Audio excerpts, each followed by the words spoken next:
Is that any better? Audio. All right, let me fix it. Thanks.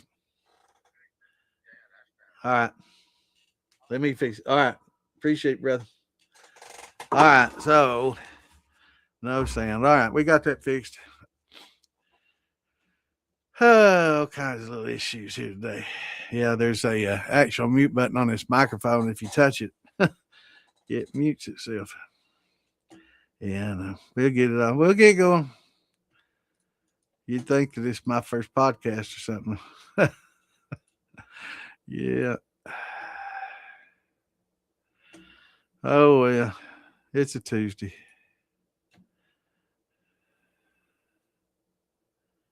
So far, I'm getting able to share. That's good.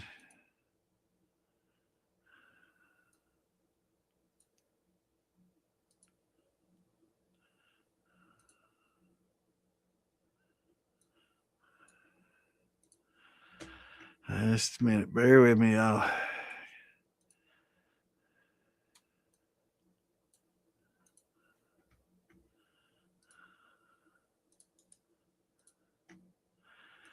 All right. So I'm glad I didn't see the chat, so I couldn't see everybody saying, "We can't hear you, man." All right. I'm sure people watching it for the first time is like, "Man, this dude's making every mistake." No, he's a greenhorn. I didn't even know I've been doing this for a couple few years. I just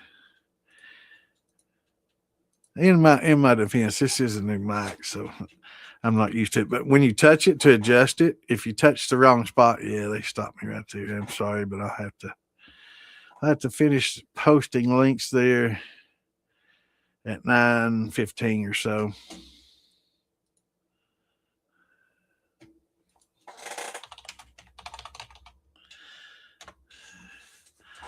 Yeah, I appreciate those that sent me a message.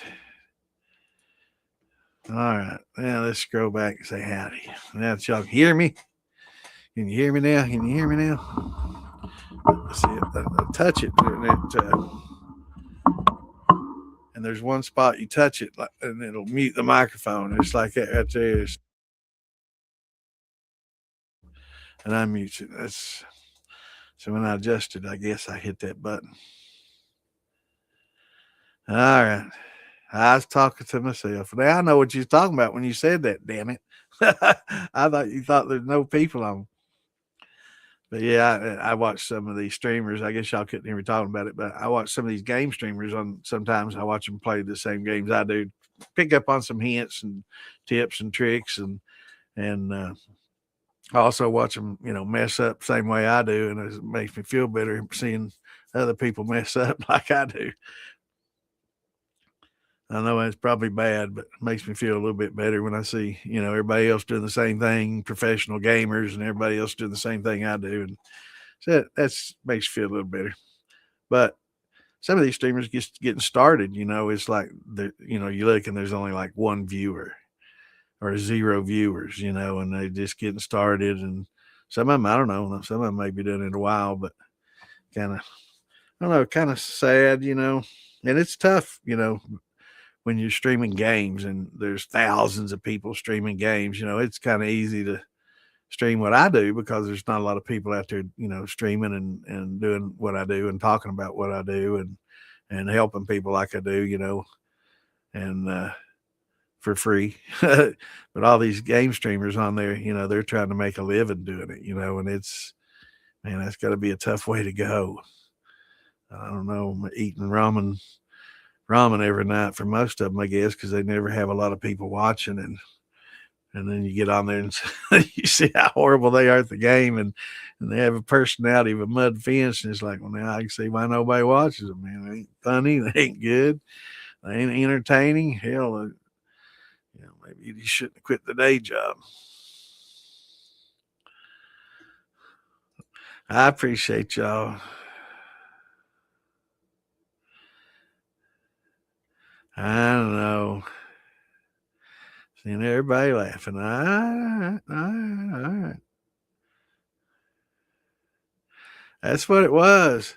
Saying, now, damn it, Scott's finally on time and he's talking shit about me. Tell me I'm talking to myself.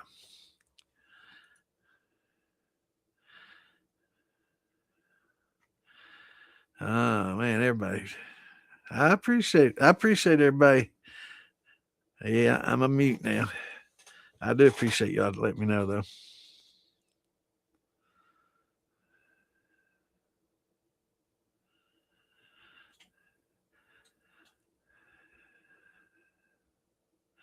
I guess I wasn't talking to you. I was talking at you because I was just talking to the screen. There wasn't no microphone in the middle of it.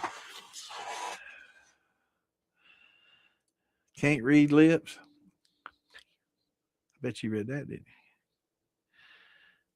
you? Well, GD. Sugar Wash down to 1020 after pitching MO5. Still working. That's good. Bet you excited.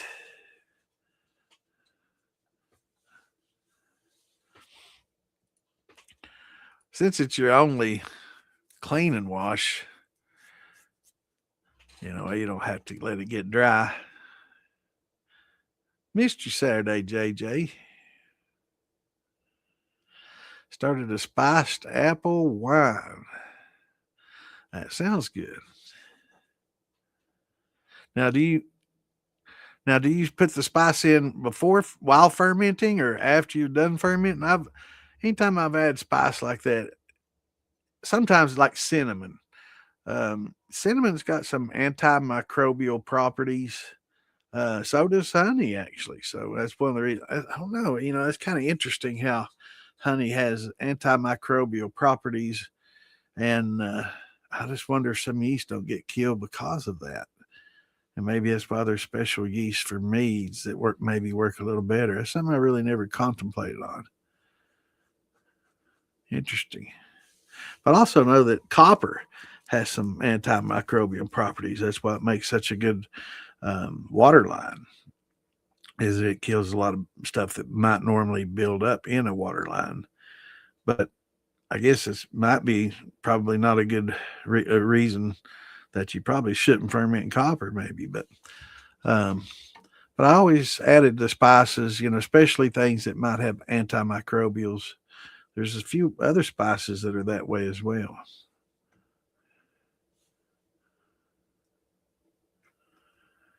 Yeah, we got sound there.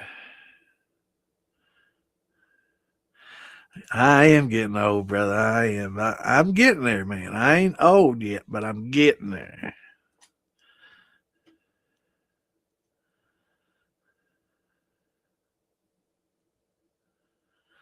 Yeah, I figured that what was.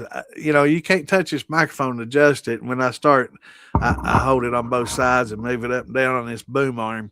It's got springs and stuff built into it, and got to tighten and loosen it, and I adjust the mic and stuff. And you touch it the wrong way, you hit that little move. It's not like a button that you physically push. It just senses the heat.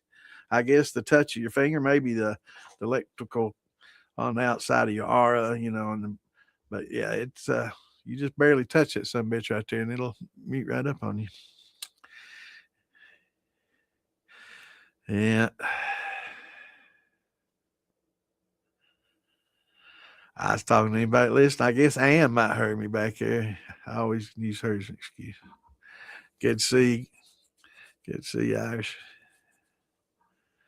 Good to see everybody tonight. I'm glad.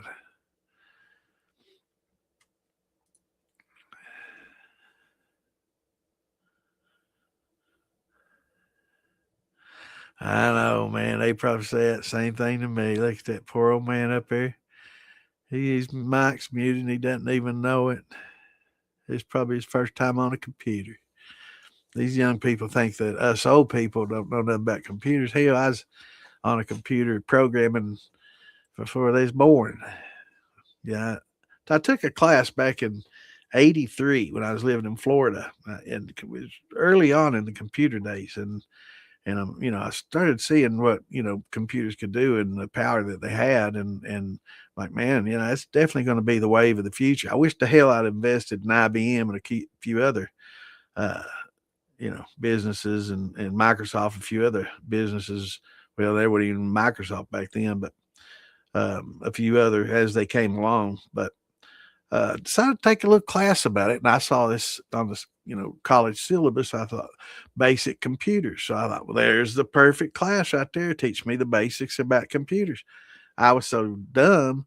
I had no idea at that time that basic was a computer language, and it was one of the first computer languages uh, after when it went mainstream. So um, all of a sudden, I didn't even have a computer, and I'm in a class that is teaching a programming language. So I was like, wow. So I went out and bought me a Commodore 64 and got me a little. Back then they had cassette tapes where your actually memory was stored on a cassette tape, right? Information was stored on a cassette tape like a floppy disk. And then later I got a 1541 drive. But so I jumped right off the frying pan into the fireman and learned actual programming language and did well. But it was interesting. Yeah, yeah, it'll have some effect. Definitely give it a smoky. I'm sure it's not gonna be like aging, on the oak and stuff, but I've not done it yet, but I've heard people that have done it and put it in their thumper, and get some. So,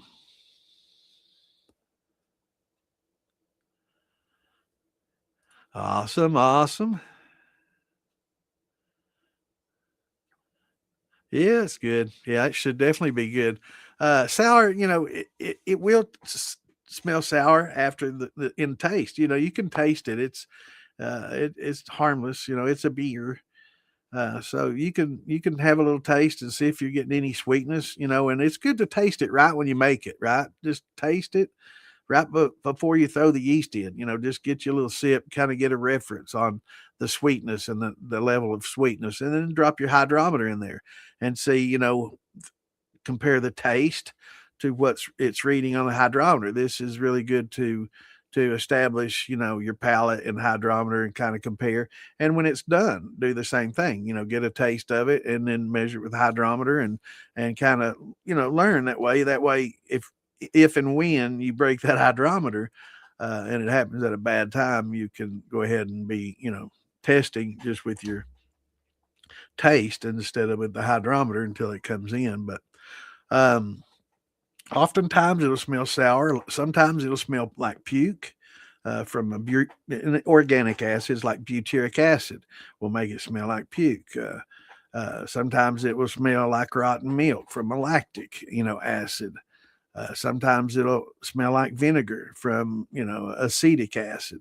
And these are all just organic acids that are naturally occurring. Sometimes it's the byproduct of a stressed yeast, and sometimes it's just naturally something that's going to happen regardless anyway. And sometimes in like a bacto, it's just a specific type of bacterial infection, which in this case is harmless. So at least harmless to drink or taste. It's kind of like a probiotic, but it can mess up your fermentations if it happens early. But or different organic acids will give different or odors and smells. So kind of to be expected. So don't panic, freak out, think the world's coming to an end. You got to pour your mash out.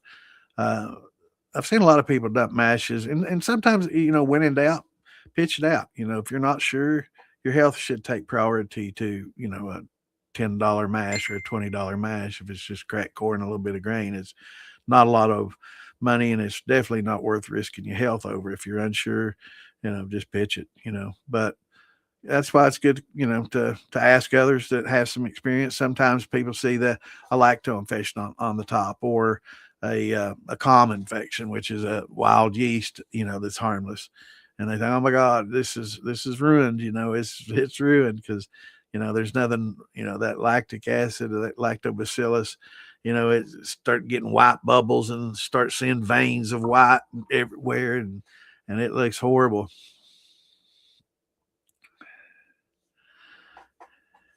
But yeah, there's lots of different ways. It sounds like a success story. Hopefully, you got a good gravity. You got to get a hydrometer. If you don't have one, make sure you get a good gravity to start out with, and get good conversions. And but yeah, that sounds awesome. But yeah, just taste it and use your hydrometer, and don't be afraid. Now, once I will. I don't know if I have this or not. Let me look and see. There is some pictures out there, and this one I got compliments of Amanda Bryant.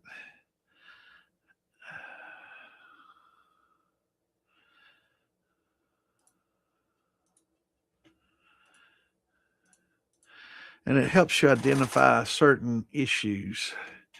So when you're looking at your mash, all files instead of custom files. That's one of the reasons I haven't been able to see some of these. Is I don't know why it defaults to custom instead of just all files. That's troubling. But it talks about looking at your mash. Is it bacteria? Here we go. Is it mold? And this is a good little chart. Let me turn this off and that off so you can see it. This is a good little chart. Is it on top or underneath? Under it's just sediment or a grain bed. Sometimes people worry about that grain bed down there. Oh my God, it looks like a buildup, because it could look funky sometimes. So it's on top. If it's colored like that, it can be a pellicle, and sometimes it can be, a bad bacteria. Um, Especially if it gets fuzzy. You don't want the fuzzies, and you don't want spores and smelling mores or spores. I did a while back, I guess maybe about a year ago, if it's been that. I did some jams and jellies, some old jams and jellies, and I thought, well, I saw Shua do this once, and I commented and asked him about it, and he never returned my message about it. So I wasn't sure if it worked out or not. I was assuming it probably didn't, because he didn't tell me how awesome it was. But he did some jams and jellies, so I thought, well, I'll give her a shot. And so I went on vacation, and I was gone for about 5 days or so. We'd gone to Florida, and so when I got back, I popped the top off of it, wanting to smell a good brandy, and then I got spores, man. It choked me. I about puked. And it had every color you see there, plus some. It had some reds, darker than that, little pink. And I mean, it had lots of color and different colors. And I'm like, man, that's, I don't know what all's in there, but it can't be good, because, oh my God, just the spores alone, man. And it I was choking, coughing. I about hurled everywhere. But yeah, it's there's a lot of things. So when in doubt, pitch it out, and if you can get some opinions,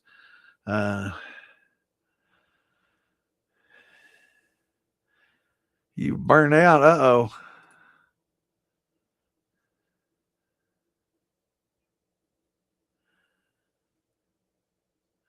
But yeah, I look forward to seeing how it turns out, Mike.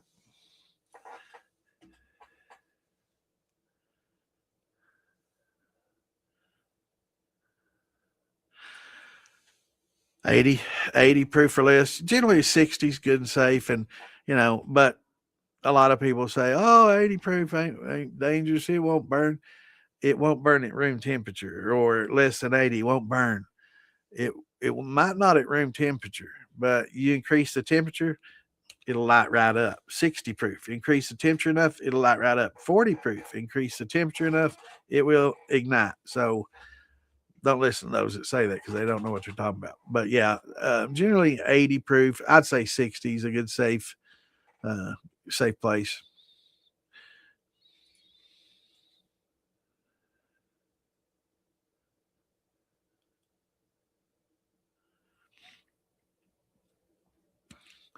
Yeah, I'd say, if you had really fine, like the bearded moss, or small, finer chips, and, more surface area versus like a couple of chunks of wood, you're going to get more from it.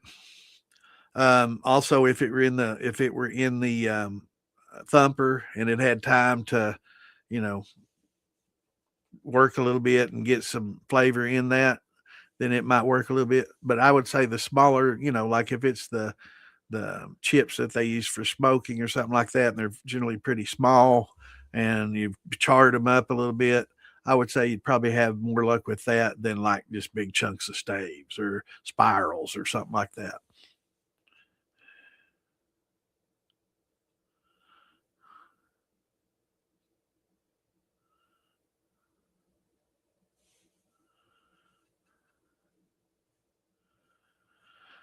What's going on, GW? Good to see you, brother. Hello, Miss Tammy. Hope you're doing well this Tuesday night.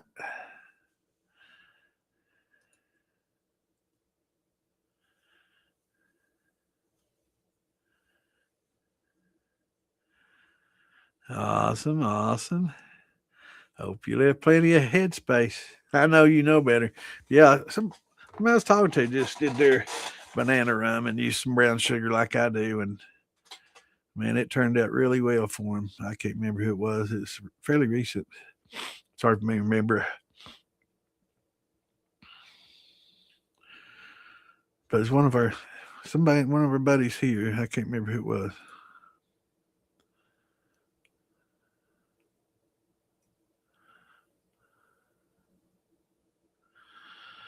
And I'm way behind already. Daggone, how's this happen?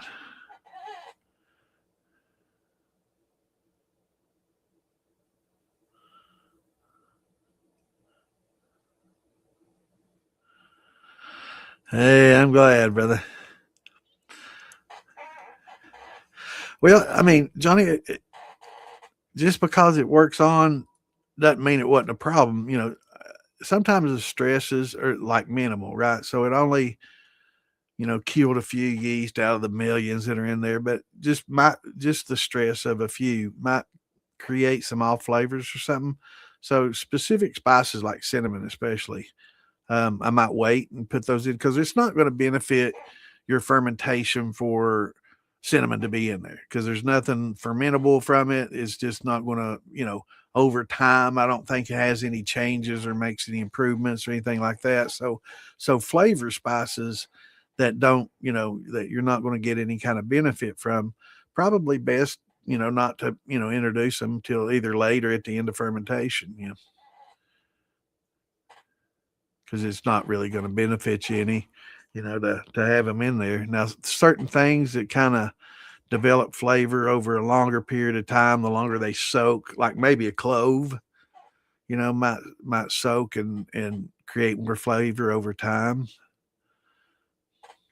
Possibly. I mean, I don't know.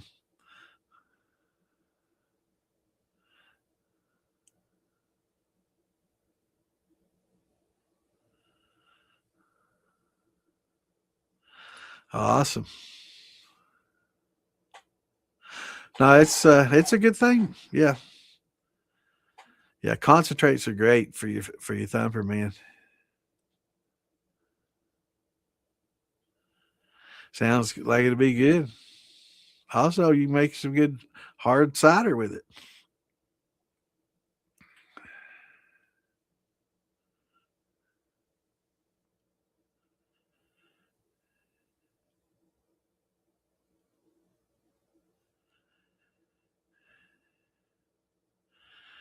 So you do your wines up to 1.110. That's pretty high. So you like those high ABV wines too. I've run some pretty high. I don't think the sweet heat though. I don't think it was that high. I'll have to look at my book.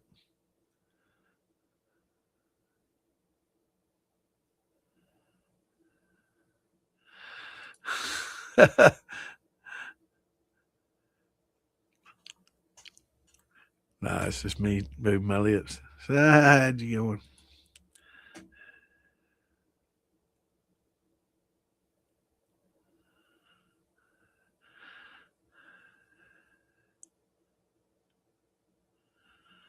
Yep. So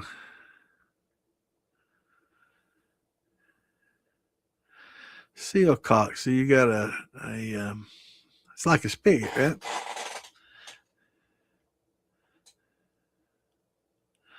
I've got some Windows 95. I've got discs for Windows 3.1 and then 3.11 for work groups. I've got old basic 6.0 and or DOS 6.0. I've learned DOS too back in the day. Yeah, I've been at it since everything you did was just either programming yourself with basic or with a Commodore.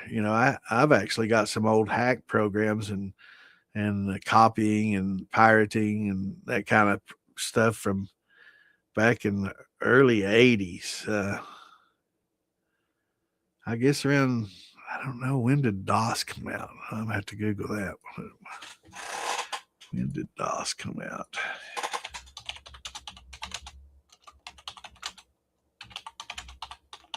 I guess in late 70s, early 81. So, yeah, it was pretty new when I took it in 83. But I took a DOS, I guess it was getting close to 6.0 or something by the 89, 90 when I took it.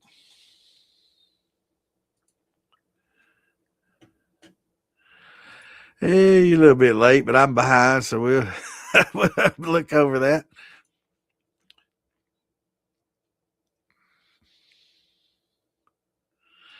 Did you?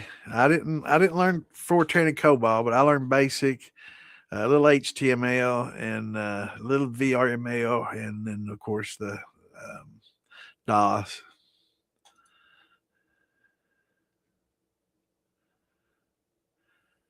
So I learned a little bit in game making and stuff. I used to make the layouts, like the maps and everything, when you play a game. I actually taught myself to do that, and made some pretty interesting games. I think in I don't know if it's Medal of Honor or Call of Duty 1. I made a map that they actually put on their servers and used. It was a small western town that had like a train station at one end and a church at the other end, and had like three layers of buildings that were old, uh, facade, on the front type building. It looked like just no western town, and then, kind of mountains around the outside of it. The look, and then had lots of spawn points at a lot of different places, and little snipers nest up in the church steeple and stuff, and can't remember. It's been so long ago, but they actually picked that map up and started using it. It became one of the most popular maps that they used at the time for that. And it kind of got adopted on a lot of different servers. So that was when I was called Sir Psycho, but it was a different day and time. It was back in the late 90s, I guess, late 90s, early 2000s.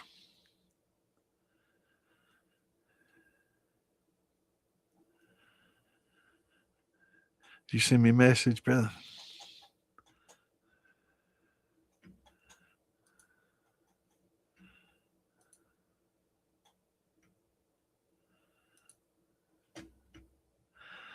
Got a couple ask some questions.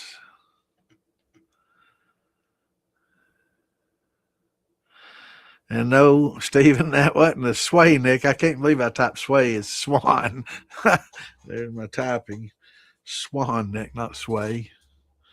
Yeah, that ain't nowhere near a dot. Why? I don't know how in the hell maybe it just auto corrected. I'm blaming it on autocorrect like Clint does. That's what happened.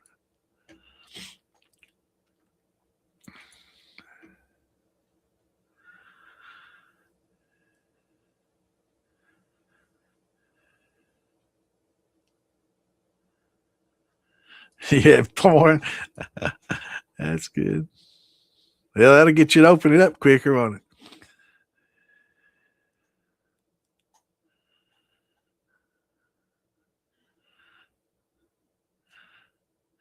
I'm doing good, Dale. How's it going, brother?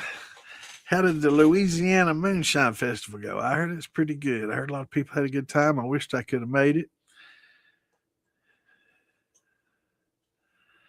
Somebody said it better than the local one. I don't know. That'd be pretty tough, man. I like it. I like it, Arkansas festival y'all have down there off of Wheel. That's a good time. It'd have to be awful good to top that one. I enjoy that one. And I really enjoyed coming to town and visiting the town and the people and seeing the Halloween contest and all that. That was a good time. Got to meet the yodeling cowgirl. It was on American Idol. won maybe American Idol, or got second, or won it. Won, I can't remember. But yeah, she was something else, man. She had a great voice. Good time, man. It was a really good time. I enjoyed that. Wish Ann could have been there with me. She'd loved it. What is the importance of a thumper, and do you actually have to have one? Absolutely not. Back in the old days, proofs were generally lower. Starting proofs were generally lower, and every time you'd run, a lot of times you'd have to run a few times to get your proof up, right? So we probably starting gravities in the 1040, 1030, really low. And you would have to, separate alcohol from water a few times to get it separated because they didn't have fractional distillation, or your average distiller didn't. They had some advanced stuff back then too. They had a lot of advanced stills back in the old days, man. There's a lot more than people realize. Everybody sees the old traditional pot still and stuff, but the Bain Marie and all these, those coffee stills and a lot of hybrid type stills even back in the day. So pretty advanced, and very, surprisingly advanced for the times. But the thumper would increase the proof, so you wouldn't have to run it twice to get the proof to 80 or 90 or 100, right? Because usually it took a couple of runs to get it that high. Now we can attenuate our mashes to get a pretty good alcohol content and run it in the first run, and with our stills and reflux and everything and the knowledge we have today, we can get 140, 160 off a run, and which is unheard of for regular shiner back in the days when they started with a pretty low gravity. So the thumper enabled them to keep it, gave them a second distillation, and kept them from having to run it twice. And they, time is money, and so it was a lot easier, and a lot quicker. And then introducing tails into the thumper to increase production helped out a lot too. So we were doing using a thumper for, getting a higher proof, and B, getting out more alcohol out of it by introducing tails into the thumper as we went. So that helped out, time, increase the proof and increase the production amount. And it was pretty valuable for that. Uh, Absolutely, this day and time, you don't have to have that because you don't need that to get that higher proof. First and foremost, if you want to reprocess tails, you can just put that in the pot. When you're ready to run, you can just pour some tails right in there with it and run it, and that's not a problem either. So you don't have to do that. But having like a mini thumper for an infuser and using it for flavor, I would say, is a big plus. And if you want to do that, that's, putting a bypass on it to bypass those heads and four shots. And then, when you get to where the flavor's good, you can open it up and start letting it build up in there and do its thing, and start infusing some flavors in there. Once you, get it heated up and producing, you can start injecting flavors that way, or you can use the jar rigs or small, thumpers with drains on it, infusers with drains on it. And once it builds up with, a lot of water and you know, tails, I guess you could call them, in the bottom of your infusers, you can drain that off and then start infusing some flavors in there. But yeah, it's not essential. You can run straight from your still into your worm or shotgun condenser or whatever condenser you're using and get perfectly good alcohol. The first run is going to be a little heavier bodied, a lot more flavorful. And sometimes flavorful you don't want. Sometimes it can get too flavorful and get muddied, where it's just too much flavor and you're not able to pick out notes, right? So it can be too much sometimes. And that's a mistake people don't realize, is they say, oh, running it that second time is going to strip flavor. Well, it can and will strip some, and sometimes you just don't want that real heavy flavor, because sometimes the flavor is not that good, and you lighten it up a little bit and it goes from muddied to floral on the second and third runs. Like my grappa was a 3-run, distillate, and it didn't taste that good on the first run. And by the third run, man, it had a sweetness that just indescribable like no other, and it just brought that sweetness out. Whereas before that, all that sweetness got muddied with a lot of other flavors that were just overwhelming that, right? It was hard to pick that out. But after the third run, it was just really good. It was sweet and it's floral, almost like chewing gum sweet, and had real good flavor. Um, yeah, it was really good. So sometimes, several runs or a couple runs can lighten things up a little bit and bring out flavors, that were muddied up. So, sometimes having a lot of flavor, like a cognac or, some brandies, is a good thing. But sometimes for like, grappas and other, maybe like some rums or some other things, running it a couple of times might eliminate some of that grunge and bring out some flavors that were kind of hidden behind the grunge, right?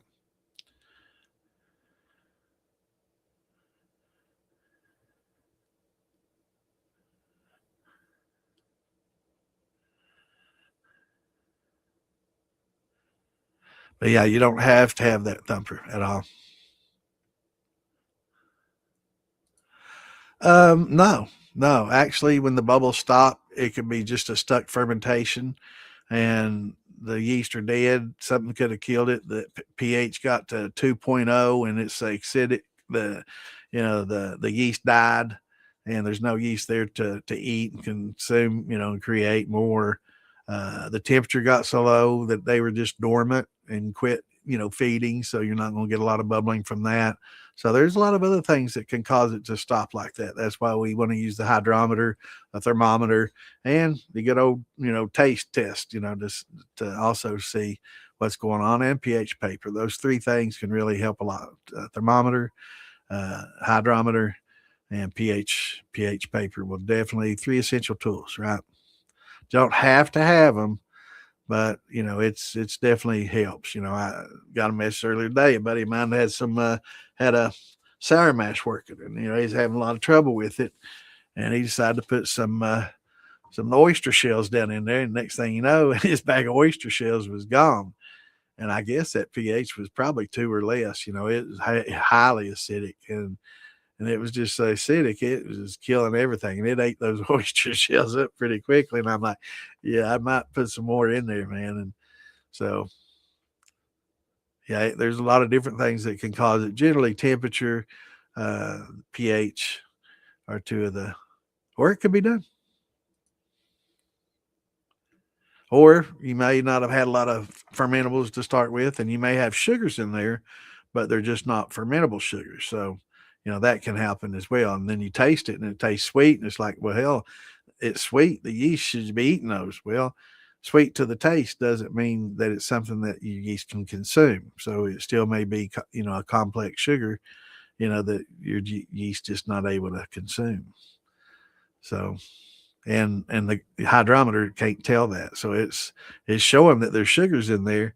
And it's like, well, the yeast have to be bad or dead, or they're not active, they're not eating, or has to be the pH, has to be the temperature, and you can throw out all the, pickling lime, baking soda, oyster shells, raise the temperature, you can do all that and jump through hoops, and it still does nothing because they weren't broken down in the first place. The starches weren't completely broken down, and you still got a lot of starch in there, and it's just not going to work until you can get them broken down. And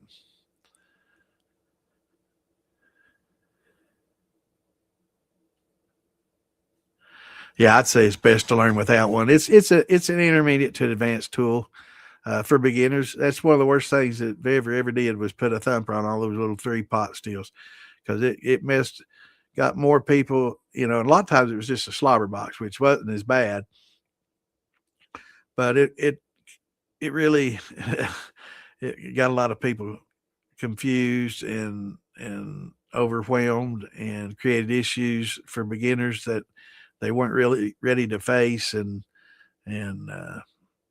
probably more detrimental than helpful. That and their undersized condensers.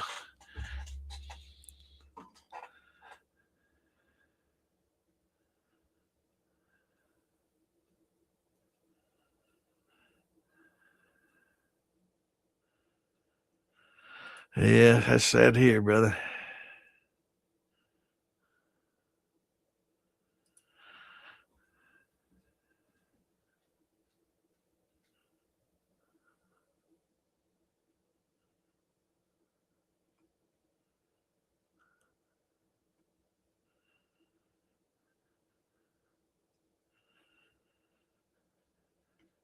Damn it, JJ. What channel? You got me confused now. Damn it. I'm scrolling back. Wait a minute. Somebody mentioned. That's why I get behind in it. Can't see what y'all talking about.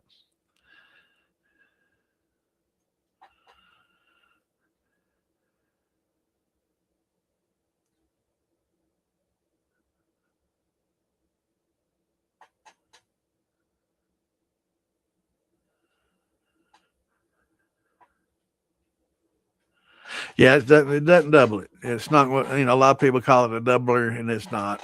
It'll take like a lot of times back in the days, if you'd had a hydrometer, you'd probably getting 60 proof on the first run, and the second run maybe a 80 or 90. So it definitely didn't go from 60 to 120, but it went from something that wouldn't burn to wood, you know, or something that just didn't taste like much to something like, this can pass. But a lot of times, on these old jars, you'd see three X's, right? And people say, oh, it means it's daily, or is this how many times it was run? And a lot of times it was run three times to get that really high proof stuff. And that's a lot of times what's associated with white lightning and moonshine is higher proof. Um, and for a lot of places and a lot of people, that's a lot of times was until pure grain came out, about the highest proof you could get. And also in some states, pure grain's limited at 150 or 140 or 130. Some I know 150 151 is not available everywhere, and like the Bacardi and wild turkey, some of the higher proof wild turkeys from back in the days, you couldn't get them. So um, that was moonshine was the highest proof you could get in some areas a lot of times.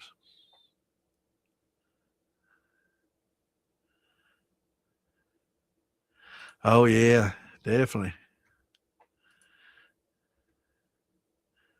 But a lot of times the acidity is such in those that it keeps a lot of things from growing. And yet you definitely didn't see them putting any oyster shells in that. You probably wouldn't want to.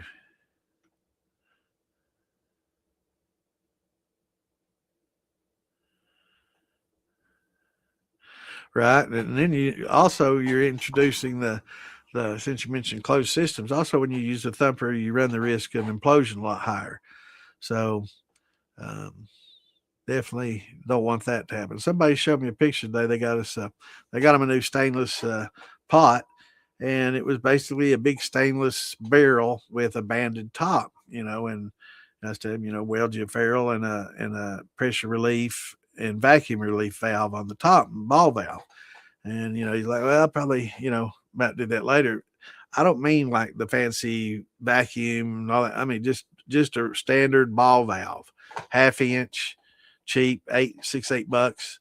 Uh, you can do the bulkhead type fitting. You don't have to solder, weld, or nothing. Just bulkheads, gasket on each side, tighten her up real good. Anything just to break that vacuum. And that's the best and easiest and cheapest way to do it, and don't have to get any fancy vacuum relief or pressure relief. Those are great to have.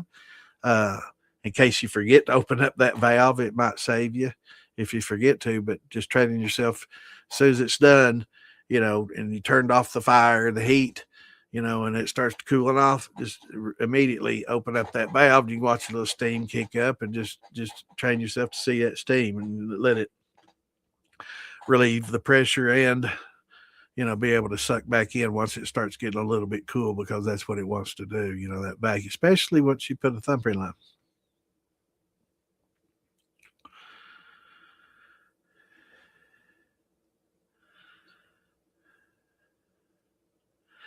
Awesome, awesome. That sounds like you got it all planned out, brother. That's good to hear. Well, let us know how it comes out Saturday.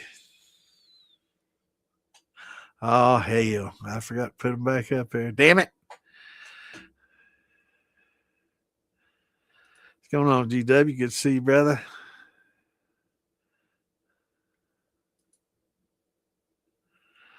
Yeah, I did.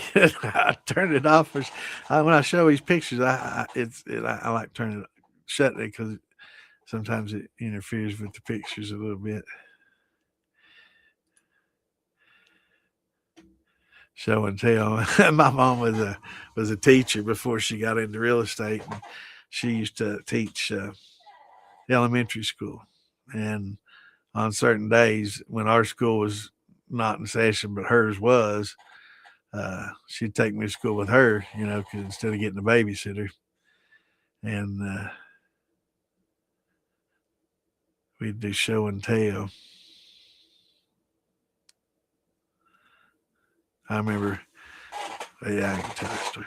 Maybe some other time.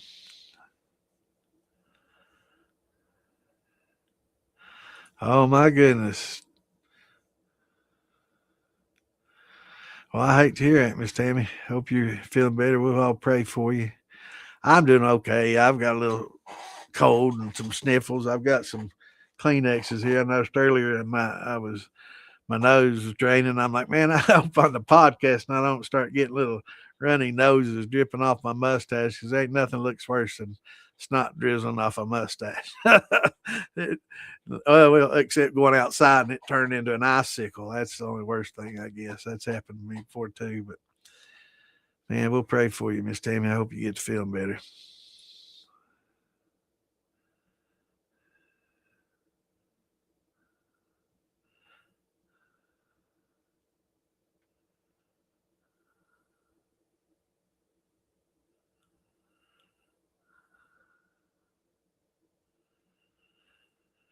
I'm so glad. I figured out a way earlier. I might have been explaining that while I was muted. If so, I'll say it again. I might have been. I don't know if my anyway. I found out a way that I can add another picture to the screen here. So, well, it's not a secret. Sometimes when we have a guest, you'll see two different pictures of equal size. So, I can take half the screen with me and the other half, and I can put a camera in front of the chat and put it on the split screen and run it like it was just a second person in here. So we'll get more chat visual, right? So I'm gonna work on that this week. I'm gonna have to remind me. Well, matter of fact, I'm just gonna go to Amazon and open up webcam and try to find me a good cheap one. Hell, they are cheap, $20. Yeah, I'll fool with that later. That'll be my reminder when I see that. All right, let me get caught up here. It's almost 9 and I'm at 8:34.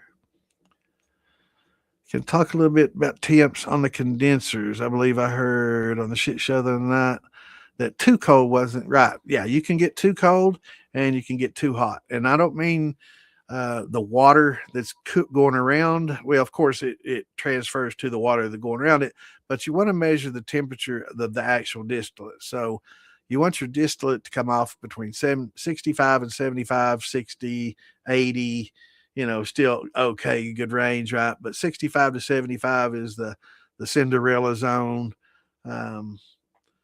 70, I guess being closer to perfect. But you adjust your flake water or your coolant water to where that distillate that's coming off is that temperature. So as you go into your distillation, if you notice towards the end, it takes a little higher temperature. Your pot temperature is a little higher than it was at the beginning. I think at the beginning, probably 196, 198, and you're getting a pretty good drip. And then all of a sudden, you notice your temperature's up in the 200s to get the same drip, right? And that's because you're just getting more water and less alcohol. And as the azeotropic mix in the still gets closer to having a higher percentage of water and less percentage of alcohol, you get closer and closer to the boiling point of water to get any vapor coming off. So you'll notice that your temperature gets higher. So you'll have to actually cool the coolant down some towards the end, more so than at the beginning, to maintain that 70. But yeah, anything that you can do to adjust the temperatures where you can get it. So it's going to have to be cooler till you get it down to 70. And then if it gets low 65, 60, not the end of the world. It's okay. But when you start getting in the 50s and 40s, then you start messing with the molecular levels of fats and how they, bond with molecules, and they form their own and separate and start to coagulate.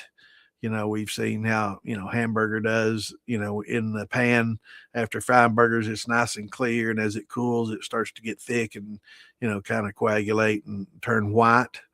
Um, Kind of like when you can cold filter just the same. So a lot of times, some distilleries will run it through real cold to cold filter and get some of those fats off immediately. In which case, sometimes they'll build up in the worm, and then when you get done with your distillation, you can put it in a freezer, and a lot of those oils will sometimes form at the top and called corn oils, mostly vegetable oils, and you can separate them that way as well. But most people find that strips flavor. So some people like the cold filtered flavor. They don't like a lot of that oil and flavor. Some people prefer it. Most tend to prefer it. A little bit of that flavor in there, especially for aging. What's going on, Lost? Good to see you. Awesome sweet potato run, man. That's good. That's a good run. So with your sweet potatoes, you do those just like corn. For those that don't know, you heat your potatoes up. Now it takes a lot less time to gelatinize a potato and get those starches ready than it does a corn. But yeah, you treat them the same way. You heat your potatoes up. Instead of 90 minutes, I think it's probably 45 minutes or so, about half the time corn does. Don't quote me on that. It's been a while since I looked at the charts and stuff, but it's a less time. I think 45 is about right, 30, 45. So you can gelatinize your potatoes a little quicker than you can corn. And then you throw in that high temp alpha, mix it up, right? And then, break it down, and you can throw in your glucose there at the end to the same way to break up all those starches and now there are a lot of natural um, enzymes in your sweet potatoes. That actually used to be one of the ways that they sourced it. Not the high temp. I made that mistake. But like your powder and some other commercial amylases long ago were sourced from sweet potatoes and other vegetables and I'm not sure about fruits, but other vegetables. But yeah, treat it just like it was corn. Treat those all the starches, and you get in all these grains and tubers and vegetables and anything, even in a lot of your fruits. A lot of people don't realize that some of your fruits have starch in them as well that you can convert. Most people don't. They don't worry about those. And I'm not talking about using pectic enzymes. That might help a little bit. A lot of times, pectic enzymes are mixed with um, cellulose, the cellulase to break down the cellulose to help get to the juices in your fruits and stuff. It's used to increase your production in jelly making and jam making and increase the sweetness and the yield of juice. So a lot of times it'll include a cellulase that'll help break down the cell walls to open them up to get to that juice. So most of your commercial pectic enzymes will contain a cellulase as well as a pectinase, right? But there's still starches in some of your fruits, and of course I've got a chart for that. But yeah, there's might be a little hard to find. Even harder to find if I don't go to all files, though. Lord, my eyes, man. Let's see if I can go to extra large icons. That is on extra large. Damn, I need extra large. Maybe I just have to zoom in a little bit. Man. Let's see. One of these charts, though, it shows.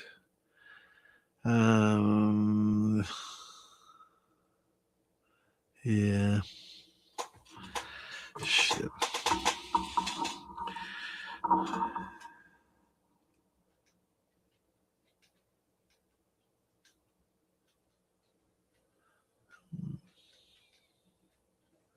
I got them in so many different places.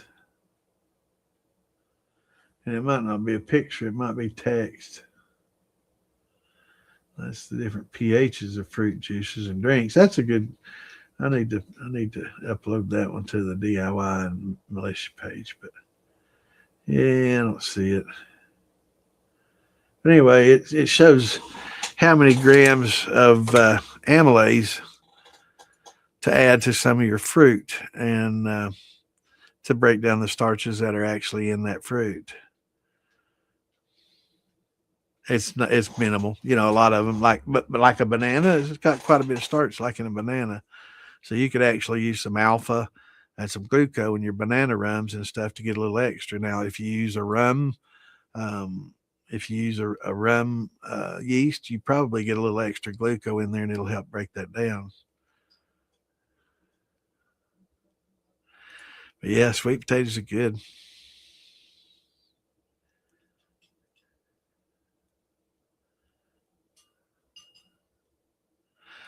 Yeah, that's good. Good point. Good deal. And they also get a little. I don't know. I guess if they're vacuum sealed. But yeah, I know a lot of people. I know Big Easy and Philbilly. They put theirs in the freezer and quick ripen them, you know, and make them turn black quick. And I know that's what you do when you make a banana nut bread and stuff. And Anna will be she'll buy bananas and let them get black on purpose, you know. And a lot of people are like, oh my god, and they're like dark, and that's when they're perfect for making, you know, banana breads, banana nut bread.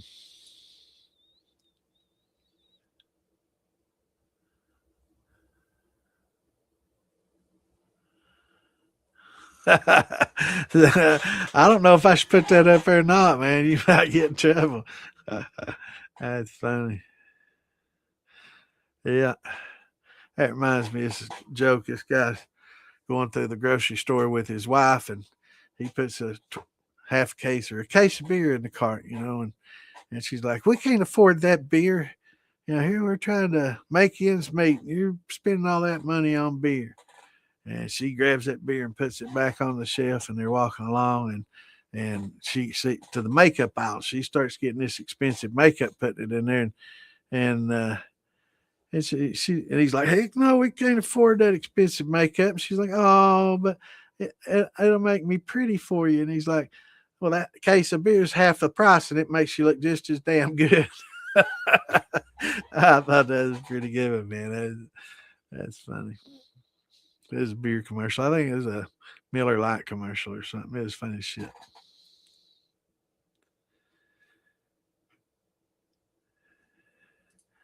Damn, I'm behind, JJ. Yeah, is it 30 minutes? Shit. 1.1.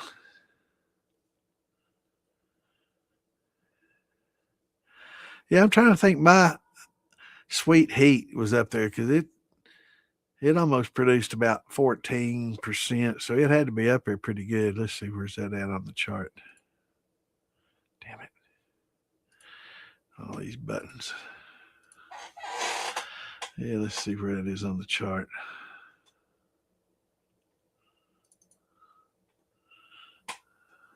Yeah, here I go. Yeah, let's see. Yeah, I guess it was close to 1.1 if it's 14, 10, 11, 12, 13. Yeah, it's close to 1.1 on some of mine. Yeah. Yeah, I know that sweet heat got to about 14. And loved that shit. It was good.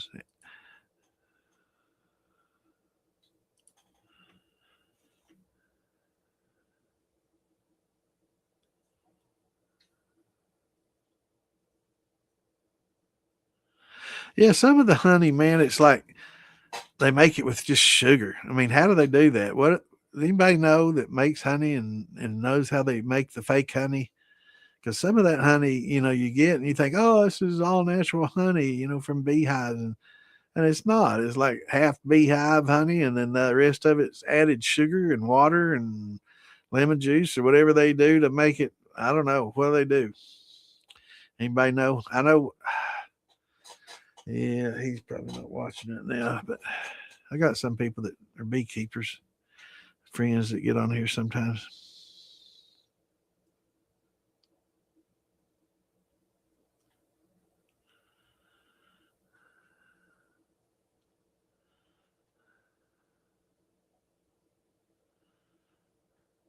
And two, I guess when you start real high like that and you let the alcohol get to a certain percent, it'll kill off the yeast and keep it sweet. and then have alcohol at 18% where it kills the yeast off. I just worry about flavor though when that happens when you kill the yeast off like that. Instead of using potassium metabisulfite or sorbate. I've never done one that way, but that'd be interesting.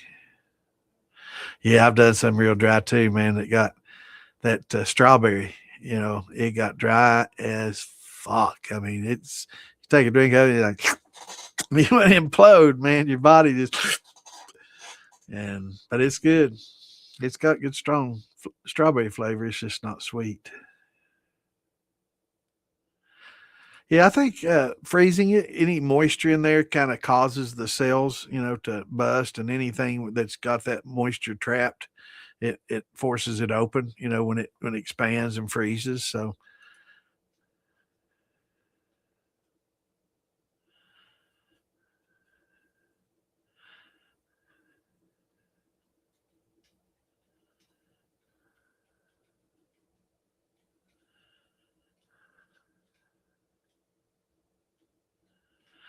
come on, Trickster, good to see you, man. Yeah, on most of our steels today, that's what I get about 120 to 40, just coming straight off. Or like if you buy one of these cake steels and put a little column on it and don't run the deflegmator and run anything, just go into a little up and into a little elbow and then over into your shotgun. Yeah, you get 120, 30 all day. The Vevers with that little football head, 130, 40 all day long without, with a normal starting gravity. If you get about 8, 10, 12% ABV, starting gravity, or ending gravity, or potential alcohol, you'll get that about that.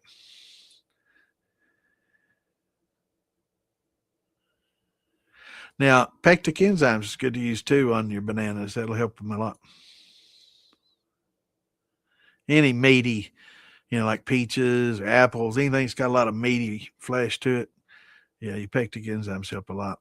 But also, where it's got the pectinase and the cellulase in there, it will break up some of the cells. And anytime you get it eating up those cells, you increase cellulose. And we know that cellulose is, the cellulose being eaten by cellulase helps contribute to adding more methanol in heads. So you will, anytime you use a cellulase or a pectic enzyme, you will, unless it's a pure pectinase. Now, most of your commercial pectic enzymes that you get at the store and that we use is a combination of pectinase and cellulase.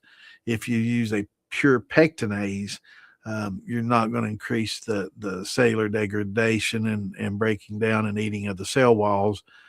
So it's not going to be as effective as a regular cellulase pectinase combo, but you probably won't have as much force shots to worry about, which isn't really a big problem anyway, because we pitch those off mostly at the beginning, and it's not a big issue. But you will have to collect a little bit more heads, go a little bit deeper, take a little bit longer to get to them, but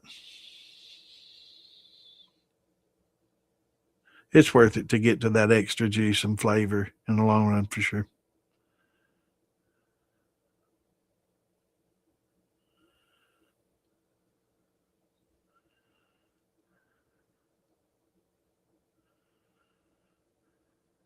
Yeah, yeah, you definitely want to put it at the very bottom below your bubble plates even, or I guess you could put it in the middle of your bubble plates before your deflegmator, or basically anywhere in the path. But if you want it to increase your reflux, then I would put it below. But just making sure you get it in the vapor path. But once you have some of the copper plates, it becomes a little less important, but still works great, and it's worth it to add it if you have it for sure.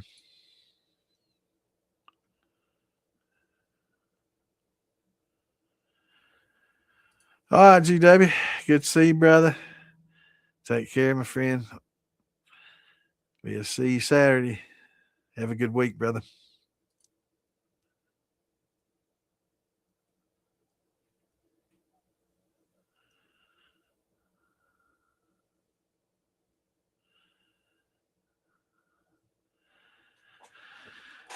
First time fruit. Well, I always do whatever I can get for free or on sale. So that's basically what decides what fruit I use and what I'm going to do. I never just sit there and say, "Oh, I'm going to do strawberries," and go out and pay full price for strawberries. Hell no, because fruit gets very expensive.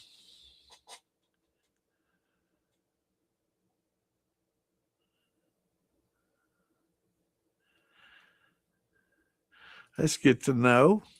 See, mine comes in a 6 inch, 6 inch bundle, and I mean it's like that thick, rolled tight.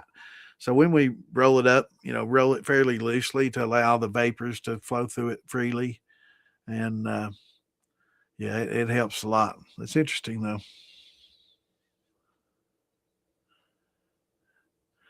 No problem, brother. I'm good to see you, my friend. Have a good week, bro.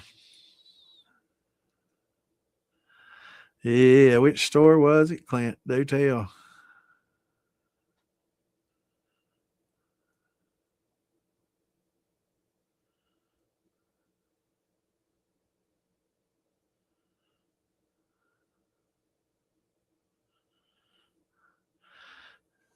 MSG. We talking about monosodium glutamate? What are we talking about here, bro? Best way to adjust pH.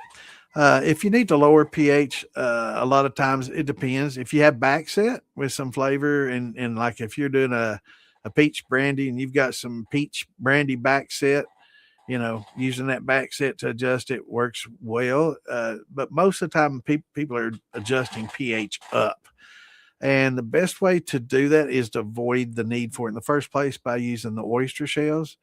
But if you haven't done that, then you can raise pH by using a pickling lime, which is probably the best way to do it. Or you can use baking soda, which is a way to do it, but not the best way. So probably pickling lime is going to be a little bit better because it doesn't have the sodium in it. So it's not a sodium bicarbonate; it's a calcium hydroxide.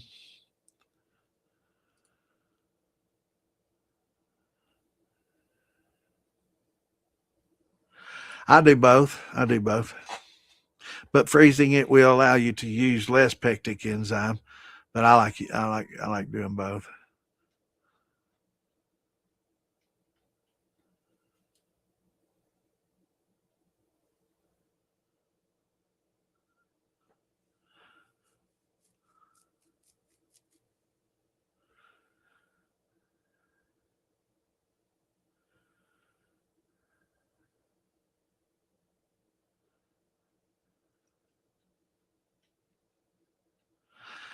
Yeah, I forgot Clint is doing the bees. How long have you been doing bees, Clint?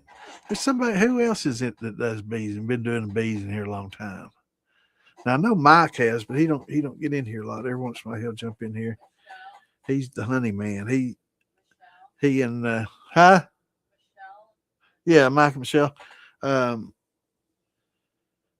he went to a convention, and he and his girl fiance Michelle and I we all went out to eat, and he gave me some of his honey mead shine. But matter of fact, it's time for a sippy sip. So we do a little sippy sip. See, Michael, man, that's all I got. poor me. That's all I got left.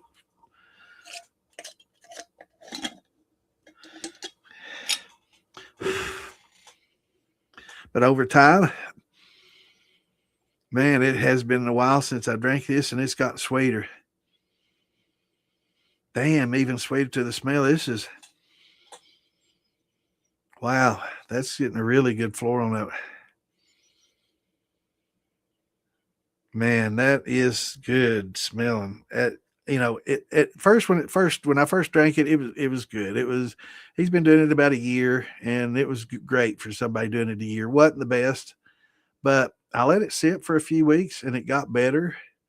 And so I drank quite a bit more. You can see, and then it sat for probably a month or so, and it has definitely esterified in this jar. It's definitely a much sweeter, more floral front end, just to smell.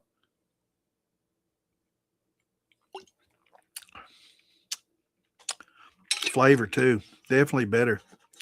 So jar aging that honey mead, man, or that honey shine, mead shine, definitely better. Good stuff. Good stuff. What's going on, Gary? Good to see you, brother. Doing good, man. Got a little sniffles, a little bit of a cold. Oh my God, my mold diagram. Am I that far behind? Let's see. Let me put it back up around. Let me go all files. Amanda's the one that gave me that. Let's see here. I'm going to have to hide comments. Doing the most. DM. I don't know where she got that. I pulled this off of something that she shared, so I'm not sure where she picked it up at.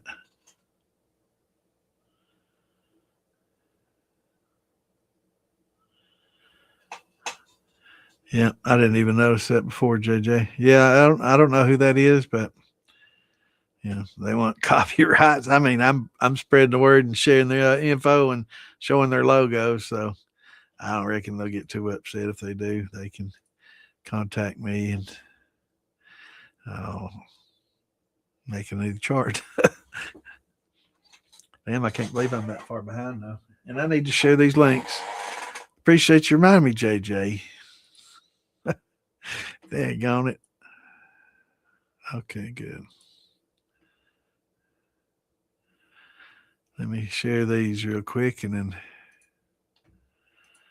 we can get back at it. I'm glad I found a workaround though. I was really stoked when I did it, and I stumbled into it and I was really happy. But I will be able to fix it hopefully once I find out the keyboard shortcuts for what I think I did.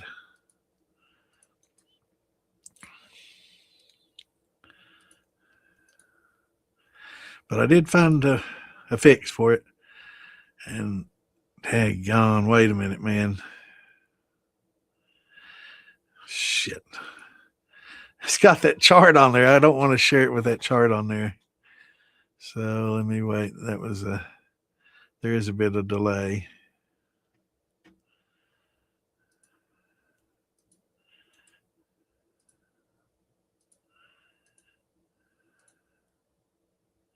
Good. Yeah, it's gone on this one. I only shared that chart on one. Hopefully somebody doesn't see it. And I don't think they would care though, because it's getting their logo out there, and that's really what they want anyway. So some people say once you post a picture to the internet, it becomes public. I don't know what's the laws on that. We got any attorneys in the house?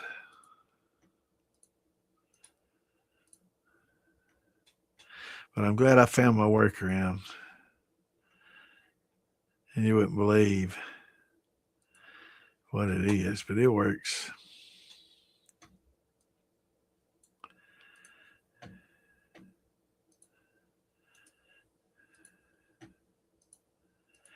I just stumbled into it too. Accidentally stumbled into it. Oh, this is taking a little bit longer. All right, they let me. I don't know if my damn internet's shouldn't be slow, man. I got freaking fiber. I think it's this damn PC I built. It's got some too much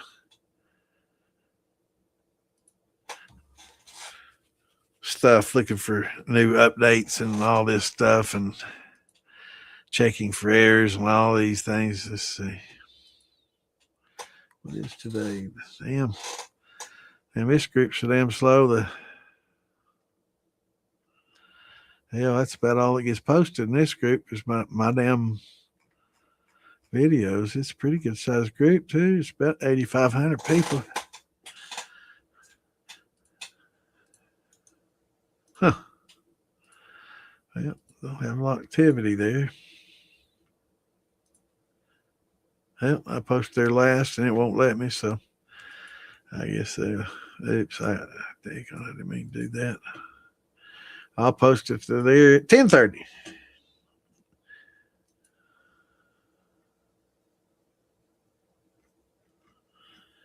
Let me pull it up just real quick. Just give me a second, please.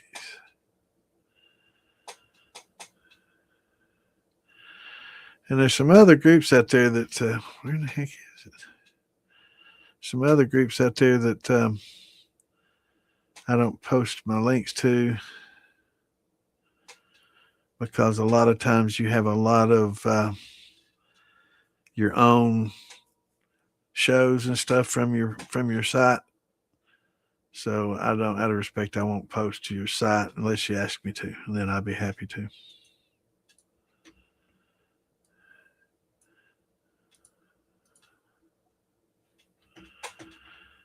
So I'll have to post to that page a little bit later. Anyway, let me get caught up over here. Right. Yeah. And that's basically all you're doing is negating the pH drop. It's not going to shoot your pH up immediately. It will help raise it, especially if it's getting very acidic. But or like that sour mash was, that had to have been like 2 or less than 2. And it definitely needs it when it gets that low. I would say, if you have a sour mash, you want your pHs to be in the mid to upper threes, still acidic enough to keep, bacteria, away, but not so much that you're going to, stress your yeast and kill your yeast off. And, you're acclimating the yeast as it is to survive in that. And as you introduce more over time with each subsequent adding of each run. So yeah, having those oysters, especially on your, like grains during the summertime, if you got a grain mash, unless it's something that you're doing like a thin mash where you add a lot of sugar and just, cornmeal, you're not really converting anything, then yeah, you can use your oyster shells with that because it's high sugar. But if you're doing like a conversion and, converted sugars tend to work off quicker than sometimes a fructose. Like some of your sugars you'll get from fruits and stuff. So time will vary based on the sugars itself, but with your grains and conversions and stuff, you're going to generally work off in 5 to 7 days. And in a perfect environment, 3 to 4 days. 3 or 4 days they'll work off and be ready to run in a commercial environment where everything's perfect. But yeah, 3 to 5 days. A week. So you really don't have to worry about pH crashing that much in those. But like something that really, really fast and just hard sugars, like tequila sugars and rum sugars and sugar washes, anytime you have syrups or anything like that, those shells do help a lot. So,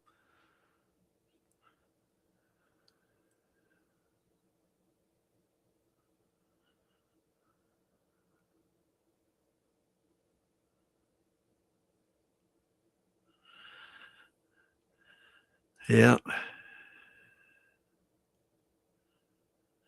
Yeah, it's it does dissolve them. So as time goes, it will eat them up, man. It will dissolve them, and you just keep having to add some more. But that lets you know that it's getting low without even needing any pH paper. Right? You put them in there and it starts bubbling away. Like hydrogen peroxide on a pussy scab. You got some pretty low pH. Yeah, I like using them on my fruits. Yeah, it definitely helps get more juice and flavor out of them.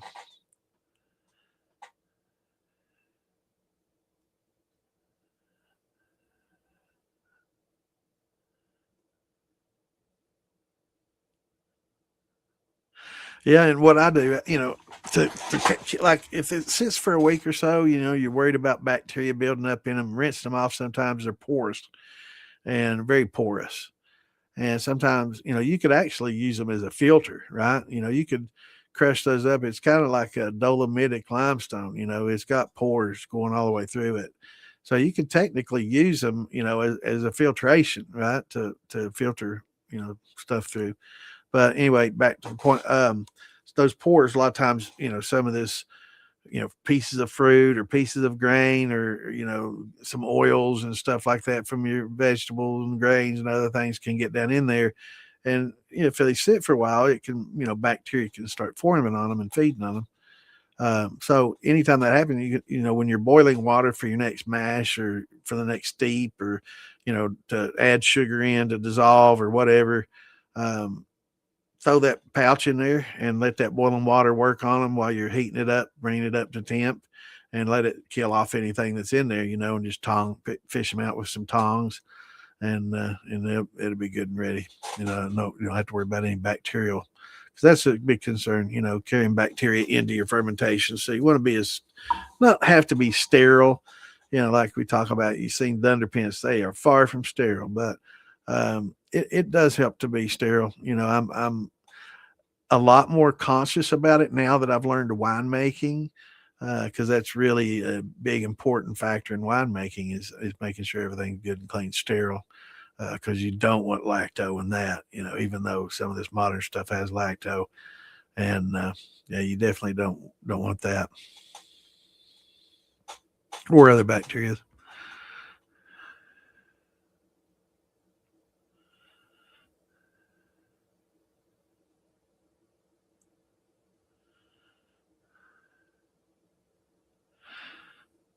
Yeah, I definitely need another shot. Man, that honey's good. That's sweet stuff. Man, you wouldn't believe how good that smells. That's good and sweet.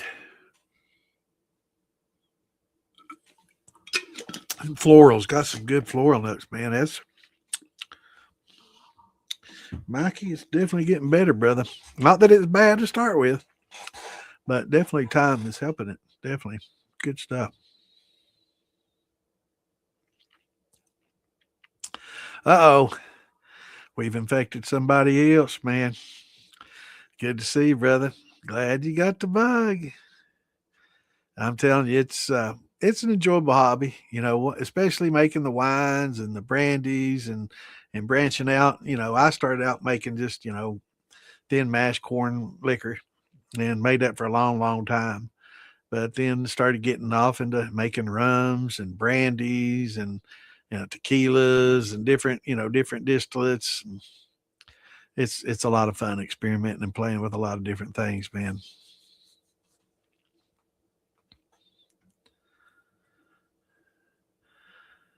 So, any questions you got, man, be sure to ask them. You found the right place, man. Just ask you questions, and we will help you along. All every stumbling block you hit, man, we'll help you over it.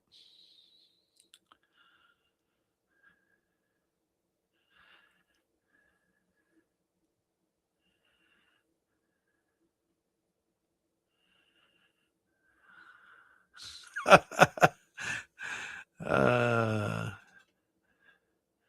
so that's your Chihuahua's name, right, Rufus? I remember seeing him. Yeah, he likes the photo bomb. I noticed that. He likes the camera.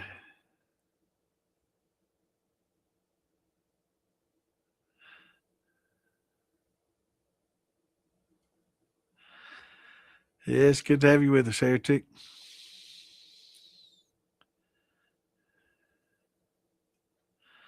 So if you got any questions, man, just this is the right place to ask. What's going on here, Billy?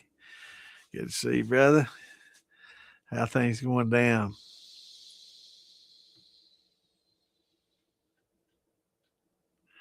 Yeah, that one's getting low. It sure is, man. Definitely getting low. When they get low like that means one thing. It must have been very good, and I'm about out. So, Mike, if you're watching, just keep me in mind, man. That was good moonshine, though. And it's better now, man. Sometimes I wish I just let a jar sit there for a long time and then start drinking on it. But damn, it's hard to do. It's hard to let them sit there. If you have a lot of them, it ain't hard to. But I ain't got a lot of them, so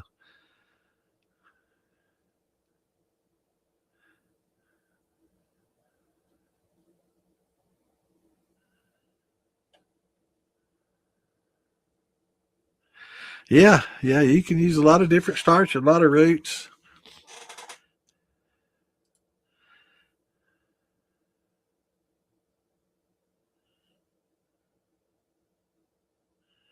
Yeah, yeah, you want the tubers, not the wood roots. Yeah, you get some bad things from some roots. All right, I'm way behind.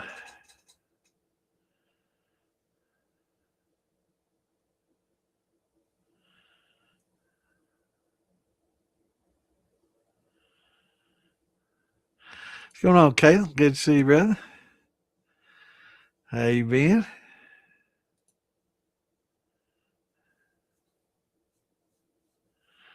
18.5. That's good.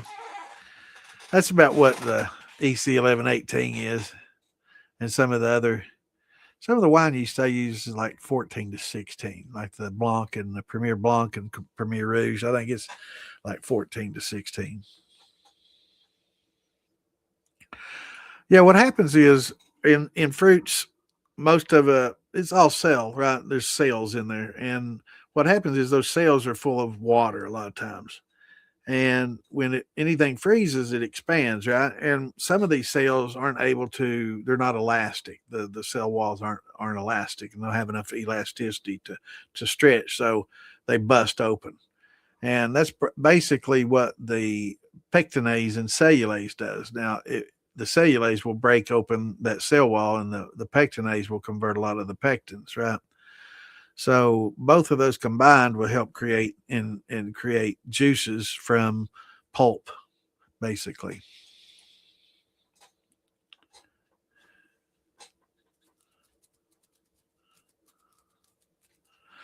Yeah, and it does help for clarity. Good point, JJ. It does help for clarity a lot too. It helps them clear off. Sure.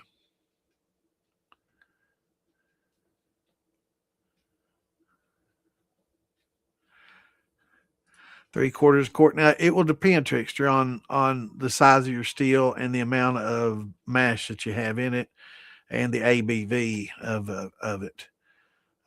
So basically, 50 milliliters per gallon is a general rule of thumb, and that'll get rid of the methanol, right? So we're worried about mostly about methanol heads, and when you get into the heads, that's where you get the heads aches, right? But it's not going to kill you like a high concentration of methanol. So as long as you're pitching off methanol at the very first, even if you rerun heads, and pitch it off each time, you're going to avoid concentrating your methanol to the point where it'll become toxic. It's the problem is that a lot of people will keep running them and collect all of it, including the methanol, and they keep running it, and then after several times, they'll keep that first jar, and that first jar will have a higher, real high concentration of methanol versus the next 10, 12 jars or whatever it takes to get the hearts and to the tails. So you may have 15 jars in front of you, but that first jar where you've run those feints over and over, those heads and feints over and over and over without pitching any methanol, has concentrated that first jar to the point where it can become, pretty toxic.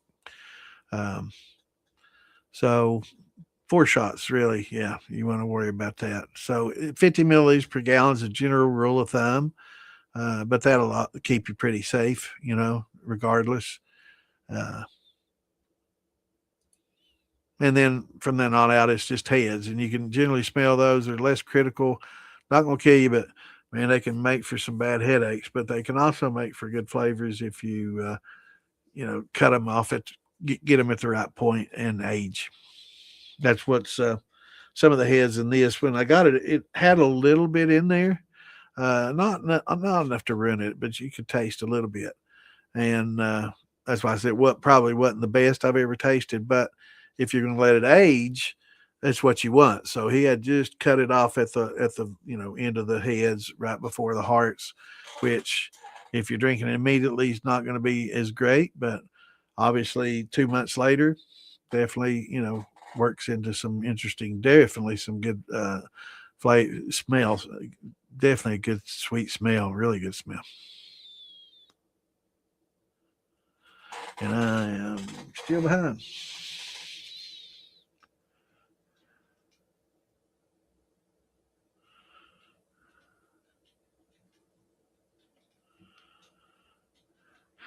What's going on, Elvis?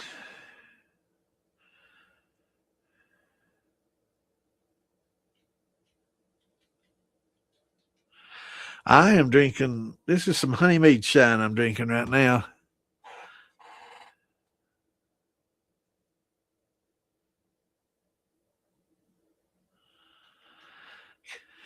Good to see you. What you got going on? Yeah, this honeymead's really good. It's honeymead shine, but yeah, honeymead's good, and this shine is top notch. It's gotten top notch, man. Once it's aged, that tell me another quart. That's good sweetness. It's really good flooring up. Just curious what yeast he used on that. 10 years. I didn't remember that. Maybe it was you I was thinking of then. I know Mike, but hell, I didn't know you'd done it that long.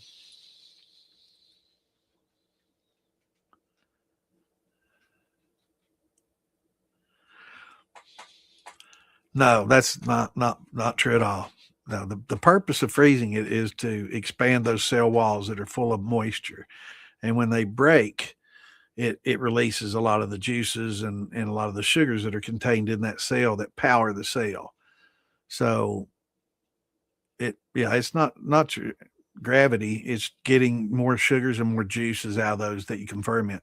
One good thing you can do is when you have peach. Um, when you have a peach mash, you can see all the slime and all the pulp and all this in there, and it's it thick and crazy thick.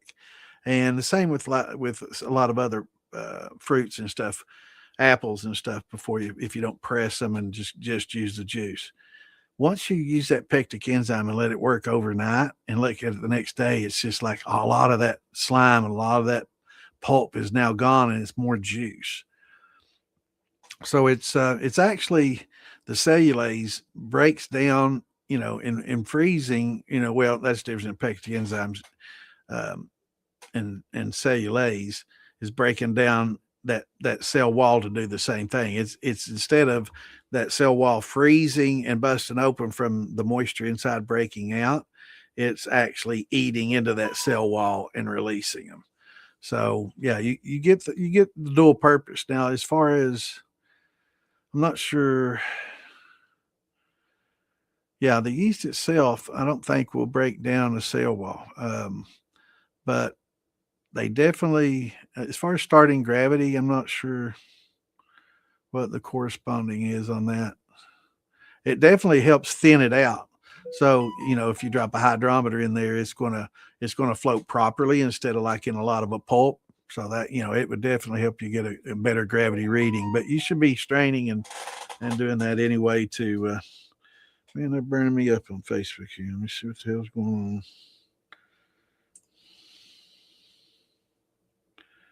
Probably something I commented on another post or something. Nope, just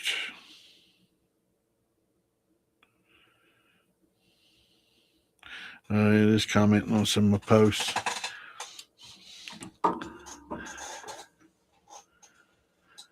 Yeah, there's multiple purposes for freezing your fruit, and busting the cell walls and getting that juice out is one of them. A lot of people will try to do that instead of using pectic enzymes, and I think use them both. I think it helps. Now, um, it also depends on the fruit. So, like a blackberry, for example, blackberry, you look at it, it's got lots of tiny little miniature berries all clustered into one big berry, right? And if you can muddle all those, you've basically taken that far enough. So once you crush all those little tiny berries up, you've busted each cell. So freezing those or, um, using pectic enzymes on them is probably going to be less effective if once you get them all muddled up, because you basically broken up all those little cells. But for fleshy, meaty stuff like peaches and bananas and other things, no, it's definitely going to help on those a lot.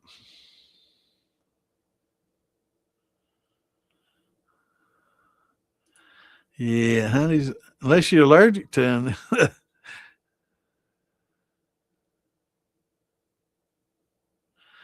Yeah, it's getting about that time. Blueberries, I guess. I don't know. It depends on how far south you are.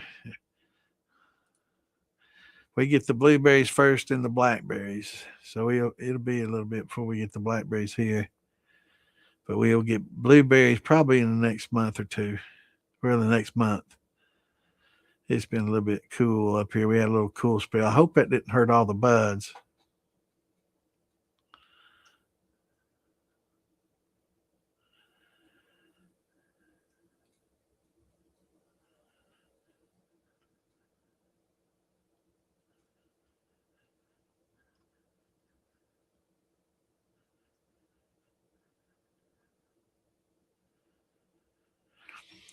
Any tips on proofing without a hydrometer? I don't have. Look at you. Oh, now you're talking about alcohol proof. Yeah, actually, you can shake it and learn to read the bead and learn to count the bubbles down. Now, that works on high proof shine, but once you get down to around 100 and less, then you got to look at frog eyes and bridging and other things. It's art in itself, and it takes a long time, and you'd have to have a lot of different jars to compare. So, if you get make some liquor and proof some, use a hydrometer and proof some 160, 150, 140, 130, 120, 110, 1, all the way down to 80 or 70, and just shake each and do the initial countdown. So, 10, 9, 8, 7, 6, 5. So that's about, it's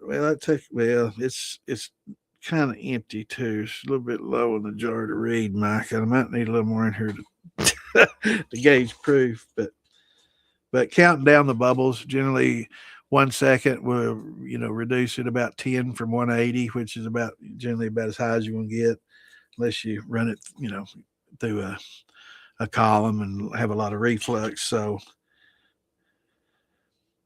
it's going to be hard in that one. I don't know. Let's see.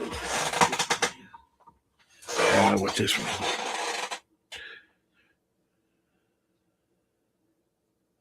That was about 9. So 9 from 200. That's about a 110. About 9 again. So it's about 110. So that's one way to do it. Just count your bubbles back. I don't know. Y'all can't see them bubbles. Yeah, you can. 1, 2, 3, 4, 5, 6, 7, 8. Yep, 9. It just appears. So about 9 seconds from 190, about 100, 110. That's a quick, easy way of doing it. But once it gets 100 and below, then you got to start looking at bridging of the bubbles and frog eyes and bigger bubbles versus smaller.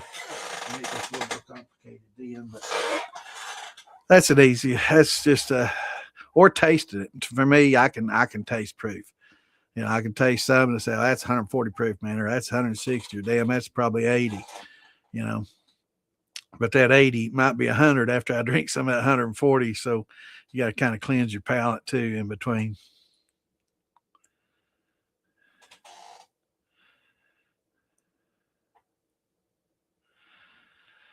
That's good. That's good. Yeah, just and having a pressure relief or vacuum relief is great to also have on there, in case you forget to open up that valve. So, I'm not saying just use that and not have the others, but if you just want a good cheap easy way, just remembering, to open that thing up, make sure you turn the flame off or turn the electric off or whatever first, and then next thing just do that, because like the band we were talking about on the top, it's hot, so it doesn't have the thumb screw. So you're gonna have to get a drill on there and back it off, and then you got a cap and all this stuff to worry about on the top, and then you got a ferrule, and then you're going to have some sort of cap and plumbing, and it's kind of hard to get all that loosened up and off there enough to where it can breathe. Just open that valve up, you good. Half inch, 5/8, 3/4, just enough to where it can just pull that air in, especially if you have a thumper or something that's going to close the system up. So yeah, just add that ball valve on the top, just cheap $6-8 ball valve, and don't let all these brass busters bust your balls. This is something you're using in plumbing in the houses. They have next to zero lead in them. You're not getting any more, you're getting less lead out of that and eating a tuna fish sandwich, right? So yeah, you not to worry.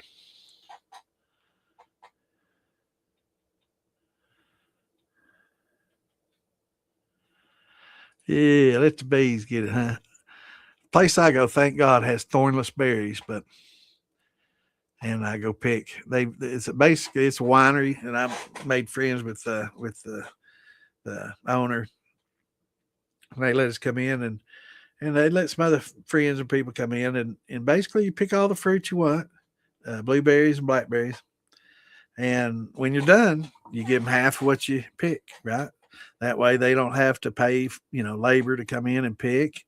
And people come in and pick and, buy a bottle of wine, sit and chat, listen to music, and great people there, man. It's a great place. I probably can't say the name. I don't want to, I don't want to ruin it for me. I want a bunch of blackberry pickers out there getting on my berries, but yeah, really good people. And we've shared a lot of information about winemaking and stuff. And I'd like to start making some brandies with him. I need to pitch that to him sometime and maybe start making some brandies and stuff.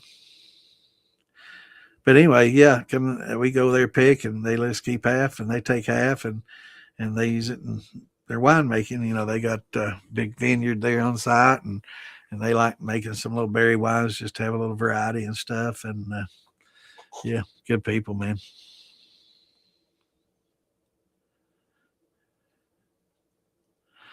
Thank you for being here, man. I appreciate y'all more than you appreciate me. Trust me, man. I enjoy getting on here and chatting with everybody and having a few sippy sips and helping pass the knowledge down and seeing y'all make your successes, man. It you don't know how happy it makes me. Seeing other people learning the craft and seeing them get excited over it and have some good liquor come out, and can't wait to tell, oh my God, I've just made the best damn brandy, oh my God, it's the best, and talk about it, and most importantly, share. Come to the festivals and share it with me. Now you got a promise. Now that's all I ask, just share it with me.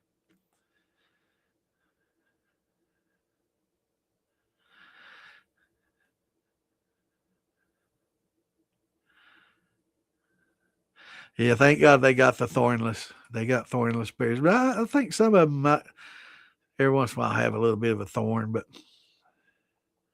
it's for them long sleeves, man. I got this uh, back in the old days. There used to be a store called a J. Peterman store. It was very expensive, but some of the stuff that they got was from all over the world, right? And they get third world country stuff, and some of the stuff and some of the textiles and stuff you get from some of these countries was top notch. And there's just one particular shirt that I got from them, and I got it on a sale or some shit. It wasn't too expensive, but it was so thick and it was like a cotton, but it was wound so tight. It's almost like armor, man. I mean, you put them arms in a berry patch, ain't no thorns getting through that, man. It was such a high thread count.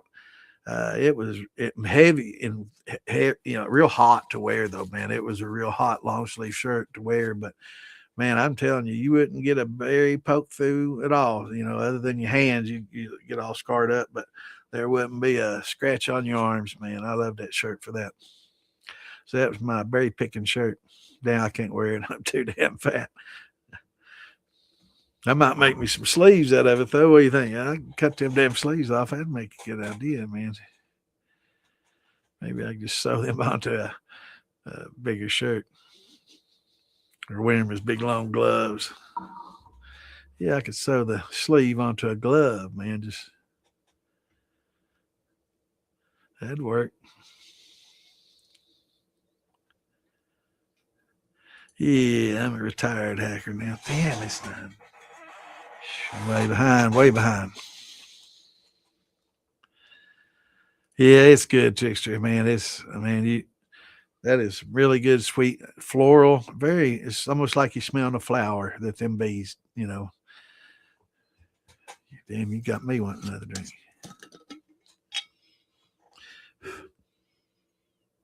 Just like a flower of some sort. Kind of a floral, almost like a juicy fruit, too. Almost like, kind of like my grappa. But yeah, it's got, doesn't taste like the grappa does. It's got a good flavor. Good stuff. Oh, the chat. Chase is the Chihuahua. Okay. Damn, I'm behind. I couldn't remember. Yeah.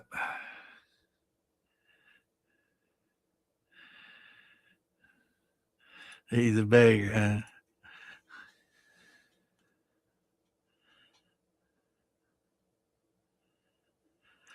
Yeah, well, I would use just a regular thumper for the percentage upgrade, and use the jar rigs or something similar to jar. I hate using the jar rigs because I worry about somebody breaking them and catching a fire, and there's always the risk of that. And it's just, if you could just rig up just small copper vessels the size of a jar, a little bit bigger, with a drain on the bottom, and an infusion port on the top, and in and out just the same, that's I've been preaching for years. That's what I want people to make, because I worry about people breaking those jars and creating a hazard and burning themselves, and you're working on something, and you infuse something cold into the jar or something. I've seen people putting ports on their jar lids, and you infuse something a little too cold, and you're sitting underneath it, and all of a sudden in your lap you got scald and alcohol. That shit gets hot. 200 degrees, it's boiling hot, and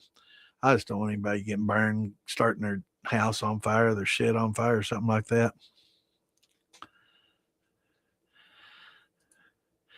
Cat stains is Bella, Frigg, Rufus, and Yoda. Dogs Chase. My cat's name's Ellie Mae. She's something else. I used to have Tomboy, but he's I don't think he's with us anymore. I think he died this winter. He ain't been around, so no problem, brother. That's what we're here for.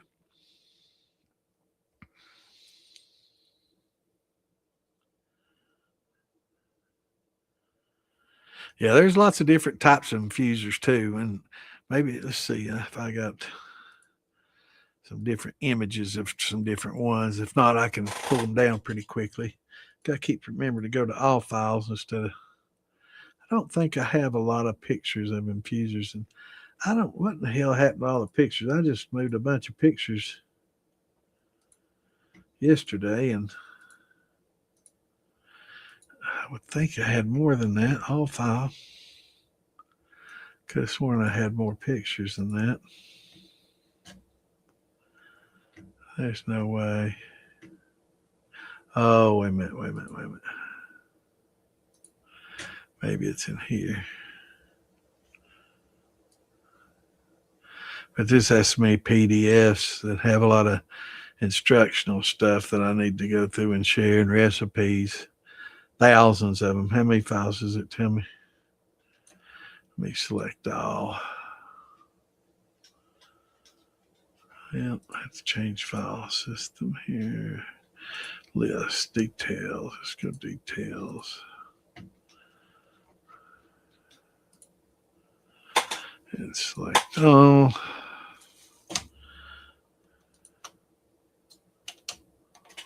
Oh, shit.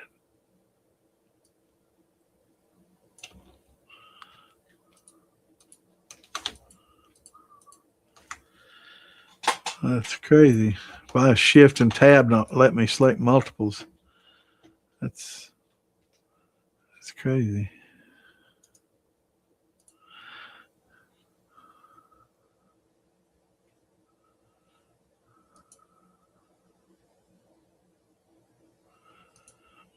Man.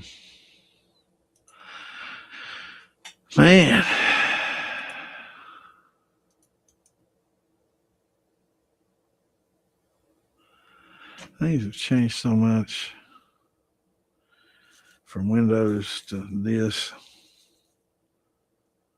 I like some of the older stuff better, that's for sure. And I don't know. It's probably just because I don't know it all and how to do it like I used to the other ones. So that's why I don't. But I'm not able to just select multiples by holding down Control. That's insane. Used to, I could hit down. I could start at the top, scroll to the bottom, hit Shift, and select the bottom, and it would highlight all of them, and it would tell me how many there were. And now it does not allow me to do that. That's kind of crazy.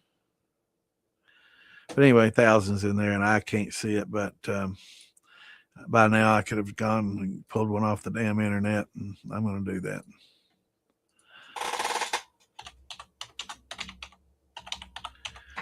And I'm going to search gin baskets because a lot of these gin baskets can also be used as infusers.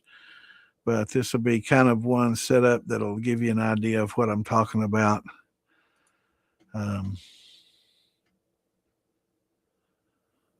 This is, let's see if I can enlarge that perfect.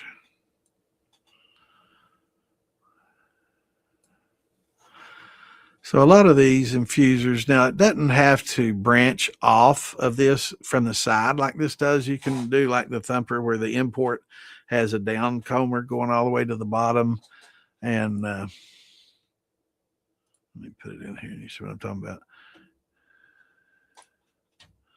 Yeah, it's definitely a lot easier to do screenshots and just show that and look through my extensive files. And then somebody tell me to turn the chat back on. But yeah, so it doesn't have to be offset like this. This is a typical type gin basket, right? And it'll have a little basket inside there that the vapors will actually pass through the botanicals.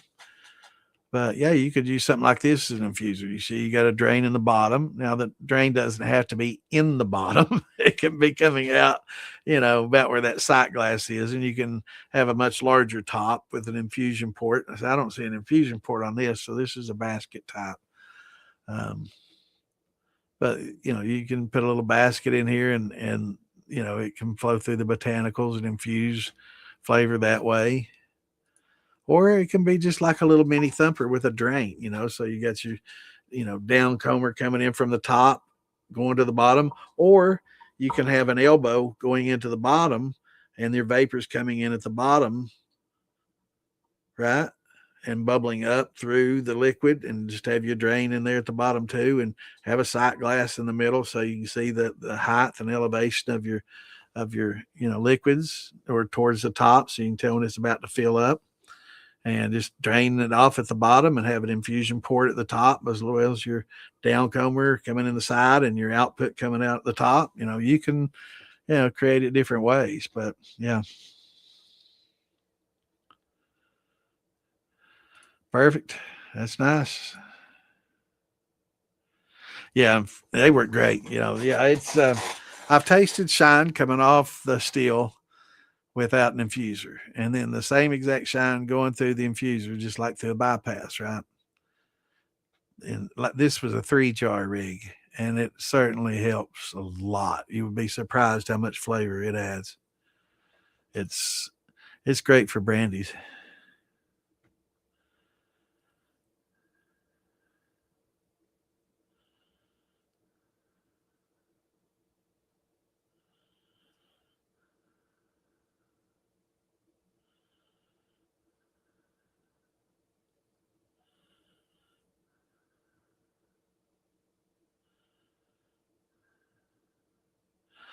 Awesome.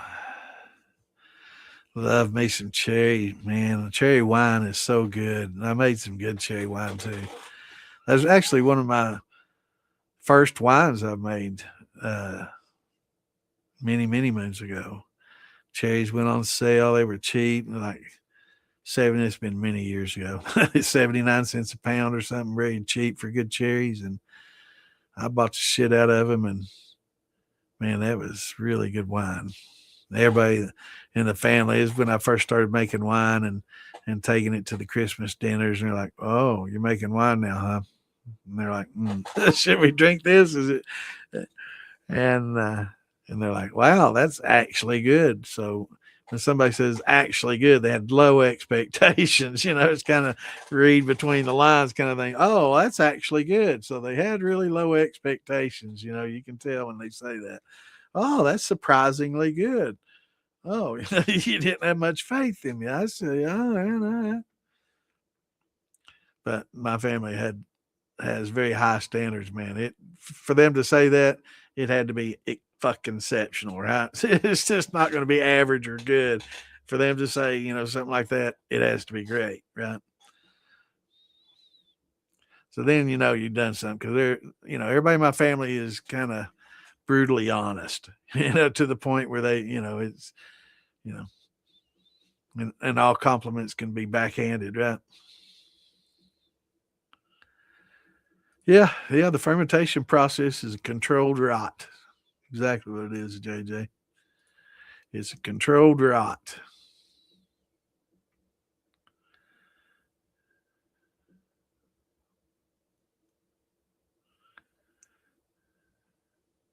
Oh yeah, I get what you're saying, and also, freezing it um, also helps thin it out to where it's not as pulpy, right?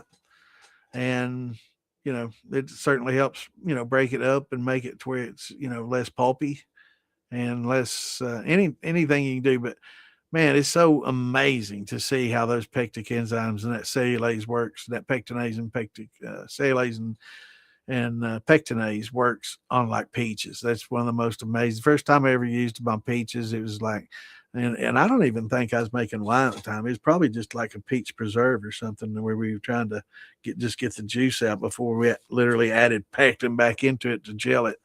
But just breaking it down, I was so amazed at how it went from a slime to just a juice. And it was just wow. I was amazed.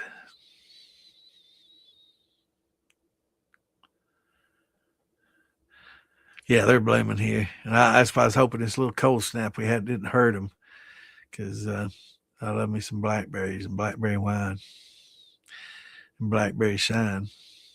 Tell you Wes of Sandman makes some damn good blackberry shine brandy. He's made some last year, maybe a year before. It's been a while, but man, it was some of the most flavorful, some of the best blackberry brandy I've tasted. It was good. He does pretty good. Oh, a lot of good distillers up in Ohio, man. Are some of our brothers up there? I always thought only people from Kentucky could make good liquor, but I'm finding that a little bit different now. Got some old Ohio boys. I guess some of them down Tennessee and then the Carolinas do all right too. I don't know. But yeah, comments. Sorry. But yeah, it's yeah, Derek, Joe, Phil, Billy, Ian, Wes, a lot of good shine. Sean Peterman, a lot of people up there making good shine. And I know there's a lot of people from Ohio I'm not mentioning. I'm sorry. If I start naming everybody from Ohio, they're gonna be like, forgot me. I'll never give you another jar. Damn it. You need to give me more jars and I'll remember you more. Right? That's what it is.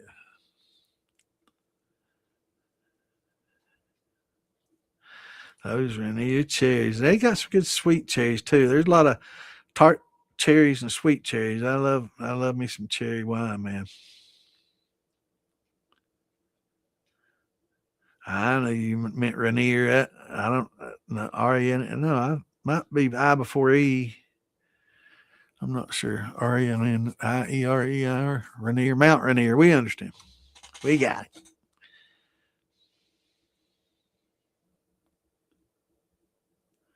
Yeah. Yeah, man, they're good. But I've been noticing on Facebook this outfit advertising a bunch of these maybe this back a little bit. These cherries from might sound a little better. From Japan or maybe the Orient. I'll just say Asia, Orient, somewhere. Uh, but they're huge. They're like they say ping pong ball size, and it shows just a little dwarf tree, like 3 foot tall, just thick as you can stick with these big ass berries, and guaranteed to produce in a year or two. And yeah, they do. I don't like the new operating systems. I tell you what, 98 or NT4, around those days, probably about the best it got. Windows 2000, I guess, okay, but 98 was so good, and Windows 7 wasn't bad. But after that, it's I don't know, become a lot more intrusive, and it seemed a lot of the improvements were actually them eavesdropping, because Windows 10 and even worse 11 has a lot of this duplication, and they want you to share all your different pages. So no, it's just setting up Big Brother so they can watch your ass. So using a VPN and old Windows 95, 98, probably the best damn thing you can use if you know, doing stuff you don't want to get caught doing.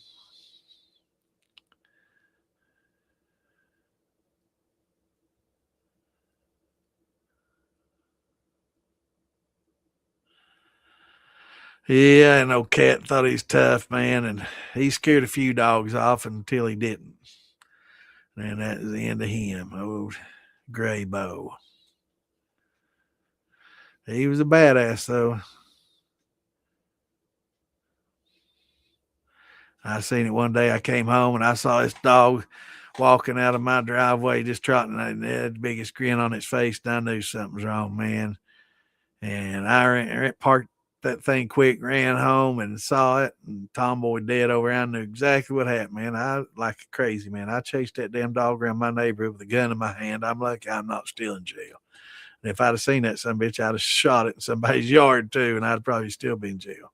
Ah, damn, I was so mad. I'd kill that son bitch. And if I'd have found it, it'd have been dead and I'd been in jail.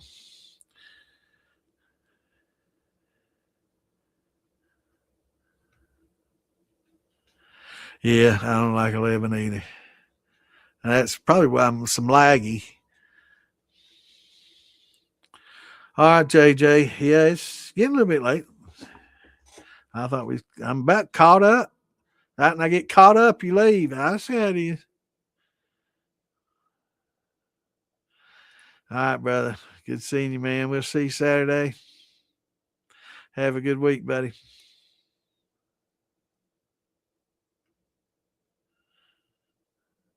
There he is. Yeah, we're having another drink and poop for old Marcus. How you doing, brother? Good to see you.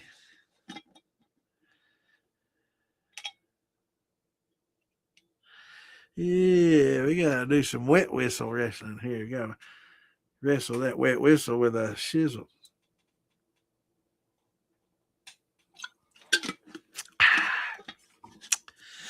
Drinking some of that honey made shine. It's good stuff. Good stuff.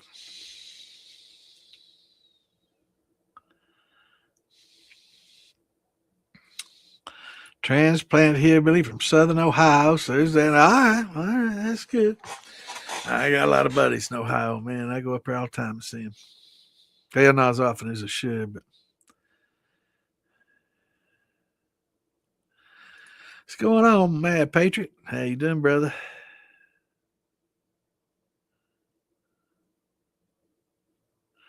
That's good to hear, my friend.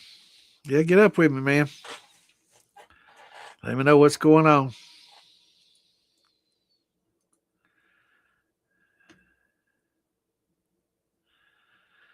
Yep, if you're an American patriot and you ain't mad right now, you should be, right?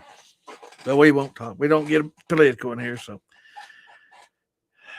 we won't. Even after I have a few, I still try to keep it clean. But I don't know. We may do us a political podcast someday, sometime when the time is right. When it gets down to fighting, I guess it's I'll probably be blowing the bugle, the battle horn, day at a time. That's all we can do, brother.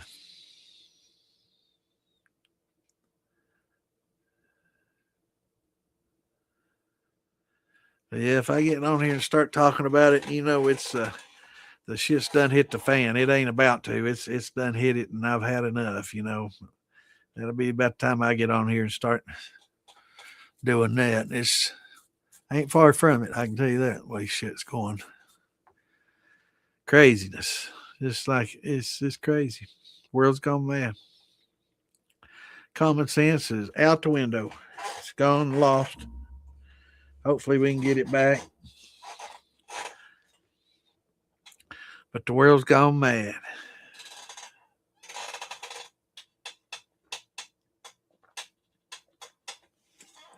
Maybe I'm a little bit crazier now too. I don't know. Probably crazy where I ain't seen it coming. Kind of disappointed I didn't see it coming a little sooner, but it happened pretty quickly. It happened pretty quickly, shockingly quickly.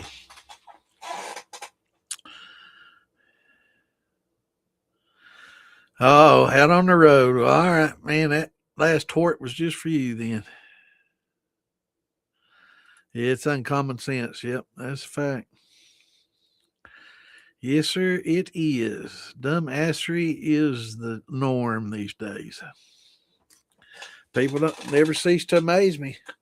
And and it shouldn't be political issues, but everything that we do has been politicized, and it's just like you can't say or do anything without politics coming into it, and it shouldn't be that way. Why? Since when did we all become so hyper political that we can't even talk about the cost of mayonnaise or how good a peanut butter is without getting into politics, right?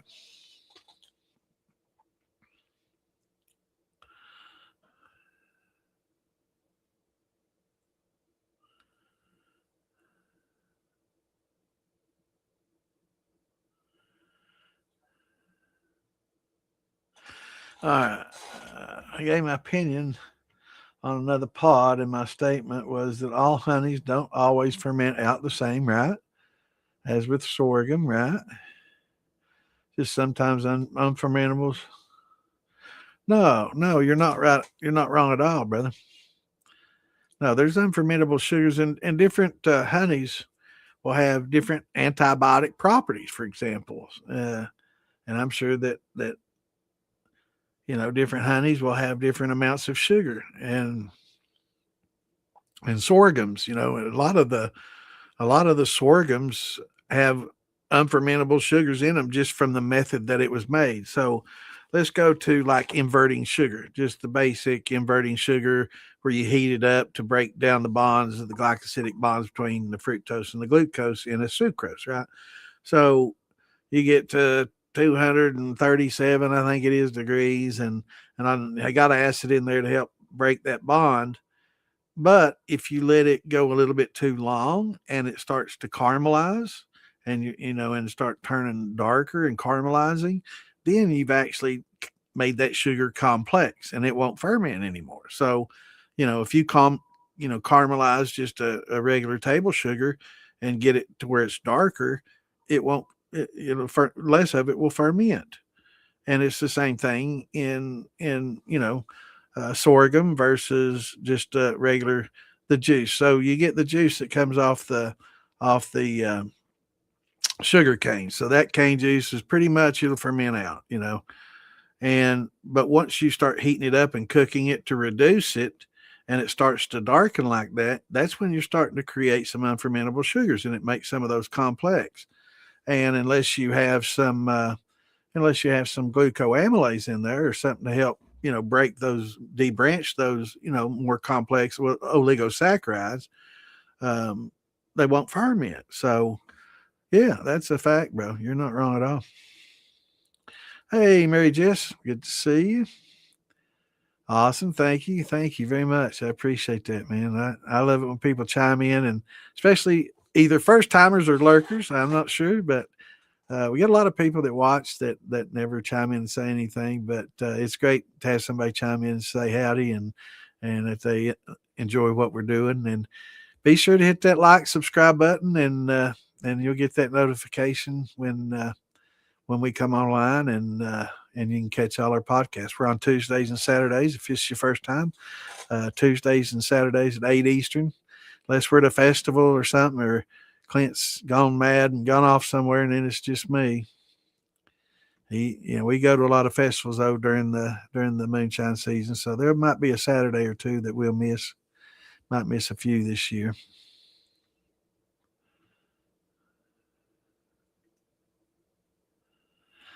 But we enjoy everybody that watches us, and really appreciate the kind words.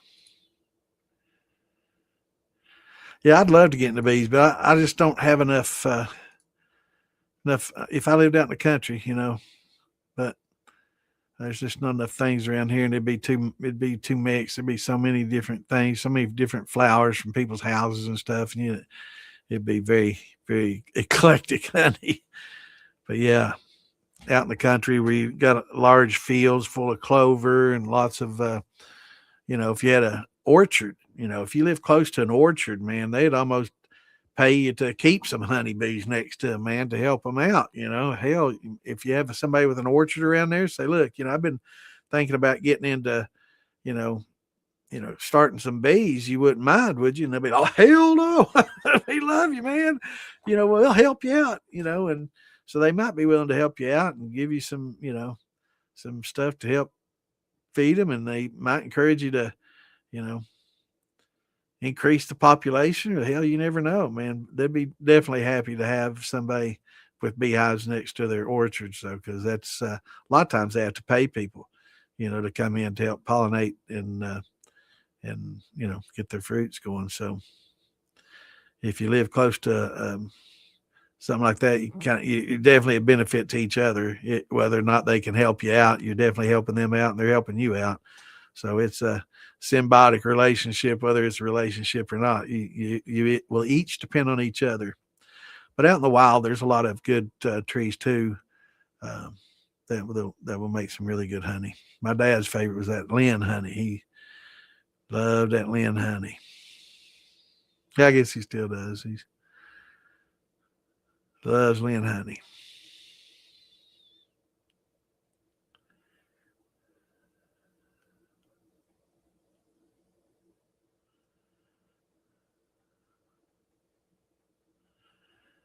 Yeah, I know what you mean, brother.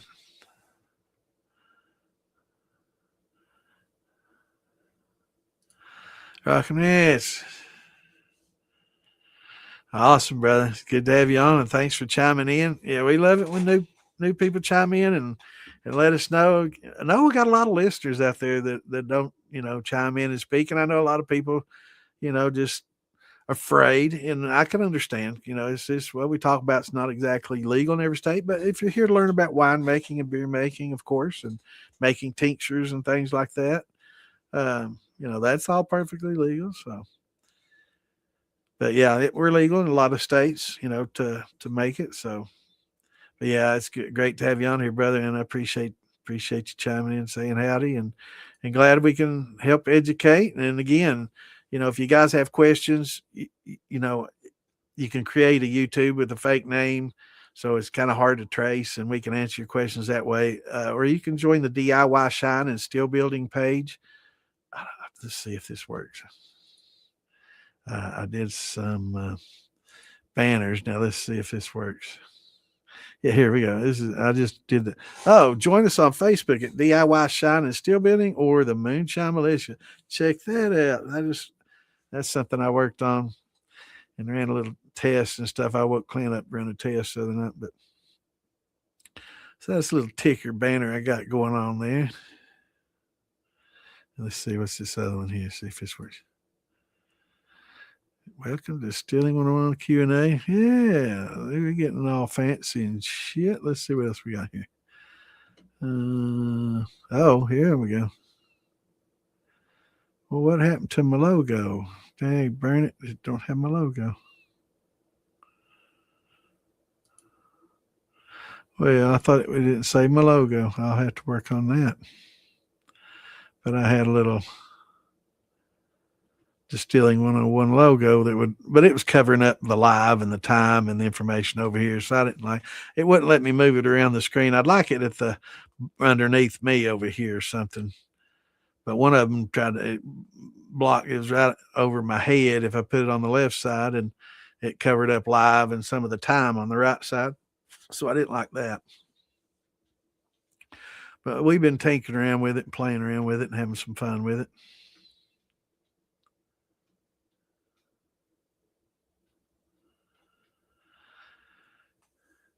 But yeah, Rockin', if you have any questions, feel free to ask. Again, join the DIY Shine and still be. I should leave that banner going there. Is that distracting to? Well, I don't guess it blocks any of the chat or the comments. Doesn't it moves the comments right up a little bit. It doesn't. Nope. It just moves them up. Cool. All right. So we'll leave that on there and on Facebook. DIY Shine is Steel Building or the Moonshine Militia. Just tell them old Bad Santa sent you on the militia, and mention that you watch the podcast, and that way we'll know. But yeah, if that's not distracting, I'll just leave it up there. That way people know. That's cool. Yeah, I made this tinkering around last night or night before, experimenting with flowers. I tell you, we just this past week, somebody was talking about the mimosa. And actually, I posted a letter right now is when the dogwood's coming out, right? Or not dogwood, redbuds are coming out. And a lot of these redbud flowers are, they're edible flowers. Not a lot of them, the redbud flowers are edible, and they make a good jelly. And so most of the florals that make good jellies and good teas also make good wines and sometimes a good brandy. Sometimes you lose a little bit of that floral notes, but if you use the right yeast and do it right, you can maintain some of that floral and infuse and use them in the botanicals. But also for making tinctures and that a lot of people like infusing it with alcohol to get the some floral notes out and some it's good medicine. Certain plants and stuff like dandelions and other things. So it's great for making gins. You can make some floral gins that are very, very good.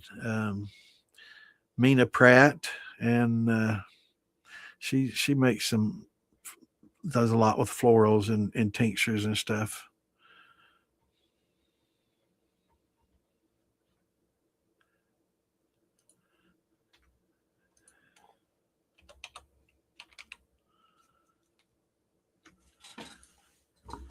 And Lisa Lowry, I think she makes some really good gins with some florals and stuff too. I'm trying to remember Lisa Lowry and Lisa Day.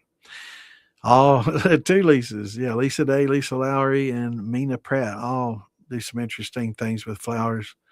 And yeah, it's and some of this stuff definitely has some floral notes. So certain yeast you can use that'll help bring out those floral notes and bring them along, and sometimes create them with some of the esters and stuff. So great that you're with us. If you've got any questions, be sure to ask. Don't be shy.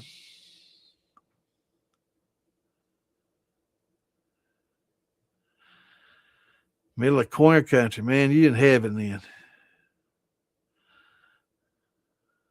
That's awesome, man. You could get you some great. You can start some honeybees and get you some apple honey, apple blossom honey. That's some good honey. Damn good honey. But in the middle of corn country, man, you got all that yellow dent all around you, some sweet corn, probably field corn. I don't know. But that yellow dent field corn makes the best corn liquor. You probably get truckloads of it for next to nothing, shelled corn.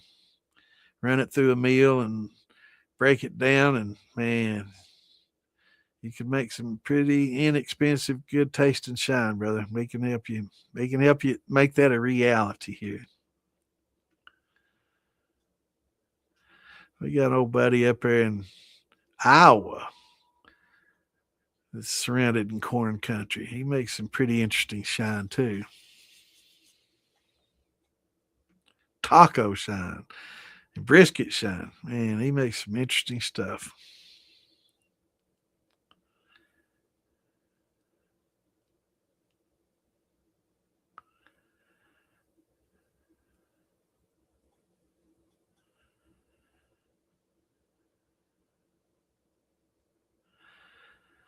Yeah, it's expensive, man.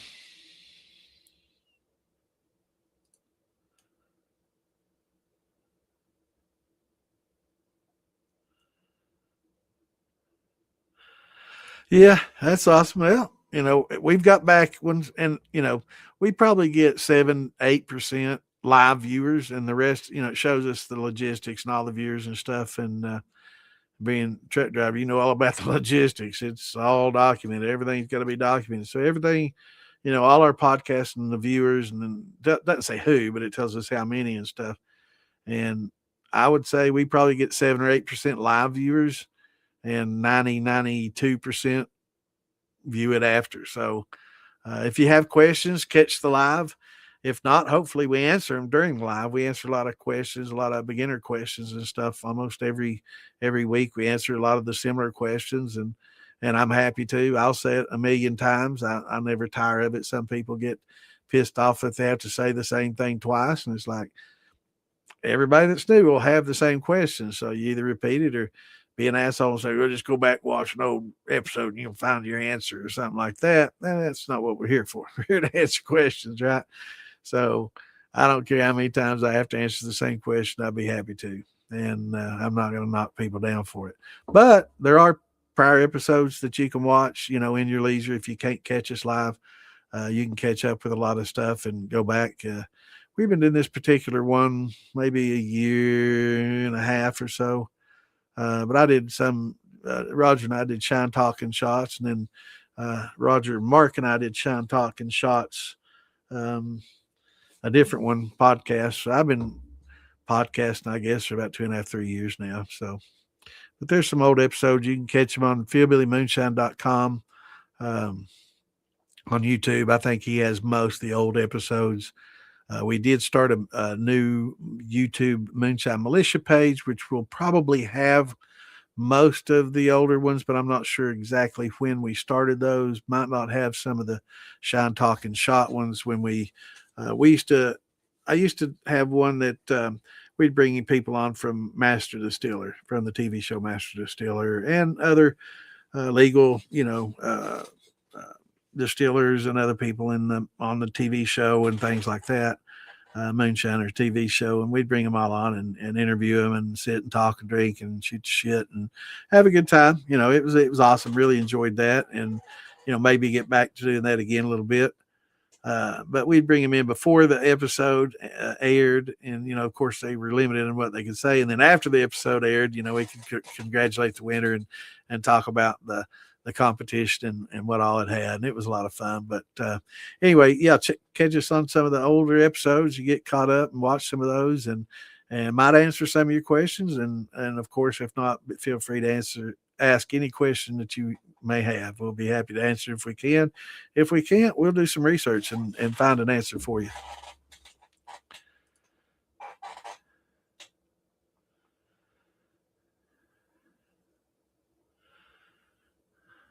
For a 5-gallon bucket, honey. Yep. $50 a gallon. Yeah, that's about what? $12.50 a quart. That's about right. On the volume. Yep.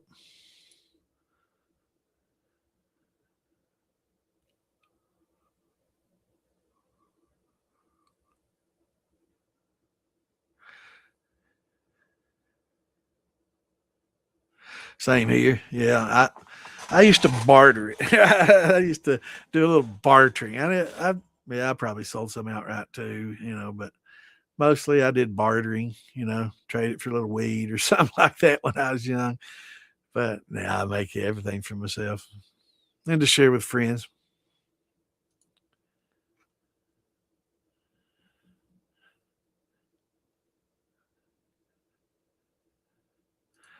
That's right.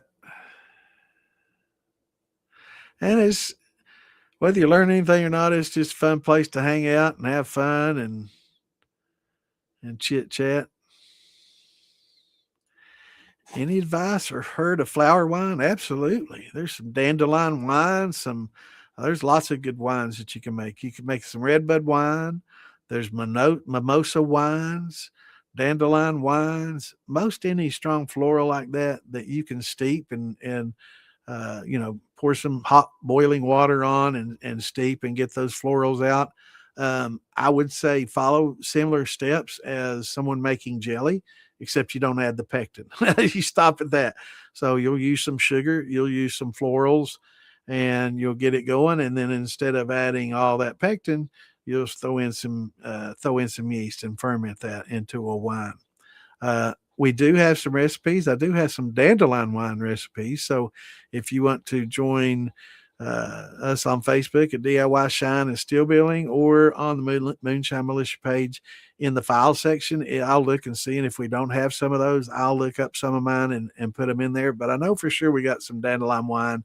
And basically, with most of the florals, you'll do similar to the dandelion. Now, the amounts may vary that you want to start with. Some florals probably more stronger flavor than others, so you may have to use more or less on those. But I will say, when you're harvesting dandelions, make sure you're doing it in a field that hasn't sprayed, right? And don't do it in your yard. If you've lived there for 30 years and you've never used any sprays in your yard, weed killers and all that, then you'll be fine. But if not, if you just moved into a place 3 or 4 years ago and you've got dandelions in your yard now and you didn't when you moved in there, but now you do, and you haven't been using Roundup and all these other things, weed and feed, be very cautious about it, because a lot of those pesticides and herbicides will carry over, and they'll get in the plant, and you just don't want to use those. But like if you have fields where they've never sprayed ever, and tons of dandelions out in the wild, or in places that that's never been sprayed or treated, it's awesome. Yeah, you can get some really good dandelions, and dandelions make great wine. Honeysuckle makes good wine. Mimosa makes good wine. Redbud makes good wine. So there are a lot of good florals. Do some research before you use them. I do know that there's some that are probably have some toxins in them. So some flowers you may want to stay away from that may have some negative things. I'm not sure. I'm not the most knowledgeable person on those as far as the dangers, but as far as dandelion, mimosa flowers, the redbud flowers, most of those that you can make jellies with, you can make wines with as well. And it's a lot of fun, and they're really good. But using certain yeast will also be a big plus. So do some read up. Redbud's a tree. It's just a tree indigenous to our area. And in the spring, it'll bud with just full of beautiful red little pink. Well, they're pink. They call them red buds, but they're not technically red. They're kind of pink. If you look on my Facebook page, Scott, you'll see there's a Appalachian. I can't know what she calls herself, but she makes jellies and stuff. I follow her and listen. She's a hoot. She's funny to listen to. It reminds me of a lot of the girls I grew up knowing, but real open, just tell you anything and just never know what she's going to say next. She's kind of funny, but she does a lot of jellies and stuff, and does a lot of sourcing of. She eats a lot of vegetables and stuff that she'll go out and pick. She forages a lot, and she's fairly knowledgeable on a lot of plants and mushrooms and different things. So she's pretty funny and pretty cool. She's got a page going. But I posted some of her stuff on my page. You can go check it out. It was fairly recent. It was after all the Duke pictures. So if you're a Duke fan, I'm sorry when you look at my page, but I'm a UK Wildcat fan, and it's about like North Carolina Tar Heels and Duke. Kind of like Michigan, Ohio State. Kind of one of those things. So anytime we see somebody beat Duke, it's a good thing. It's even better if it's us doing it. But so I'm sorry ahead of time if you're a Duke fan and see that, but you'll understand. You probably like seeing them beat Kentucky too. Yeah, mimosas is getting it. It'll be soon. Yeah, it's if you can get cheap honey, man. I've always wanted to do it, but it's kind of like having a little metal forge. That's something else I've always wanted to do too. Have a little steel forge and hammer out some metal and make some knives and swords and stuff. But it's just I've always been so busy doing so many other things. I've never had time just to do it.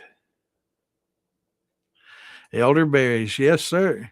And elderberries are really good to mix with other, like elderberry blackberry or elderberry blueberry. They're really good to mix with other berries too. So they're not just good alone, but they're good with other berries. But yeah, absolutely. Elderberries are awesome. Yeah, it's makes good tea, makes good jellies, wine, it's all good.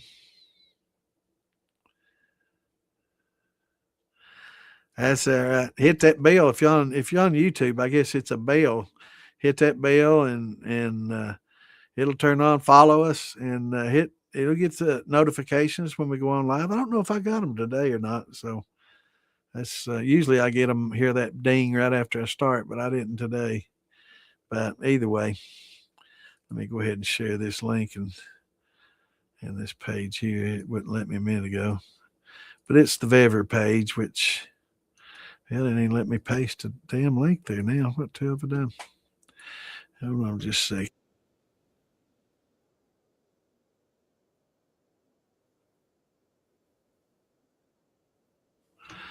Well, let me share that real quickly. That's a Vever page, and I get some people asking a lot of questions about their Vevers from that page, so I like to post there as well. And well, hell, it's still not. I'm limited. They ain't gonna let me do it tonight. Sorry, Vever, not tonight. So anyway, um, there's Miss Lisa. There's a person you can talk to a lot about flowers and foraging. She's one of the Lisas I was talking about a minute ago. Yeah, anytime. Ask away and again, check out my Facebook page. It's Joseph W. Justice Jr. For those that don't know me, uh, that's my real name. I'm not Bad Santa. There is a Bad Santa on Facebook though that's starting to go around the moonshine groups. That is not me. That's an imposter. I'm not going to tell you to hate him and not follow him or whatever. I don't care. I'm not petty, but I do want people to know that's not me. I don't know what the hell he's all about. And he may be a great guy. He may be an ass. I don't know. I don't care, but it's not me. I just want to make sure people realize that. So whatever he posts, that's not coming from me. So I don't know who the dude is, but his name's Bad Santa on Facebook. I don't go by that name on Facebook. I go by my real name and my full name. So I don't hide anything. I don't hide behind a fake name or a pen name. And everybody knows where I live. So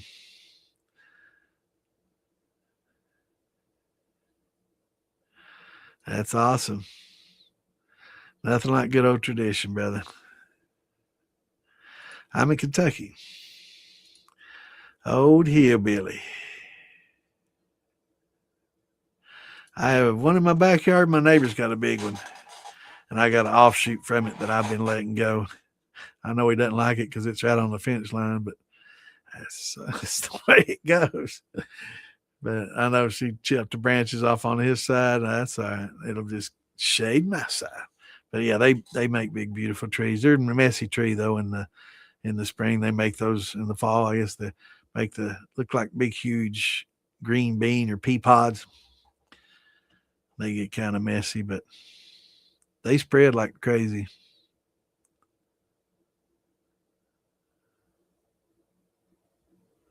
Yeah, they are messy, but it's all right. How are you, Miss Lisa? Hope you're having a good day. We were talking about you. Was your ears burning? We were saying good things about you, and then all of a sudden, boom! Wasn't a minute she pops in.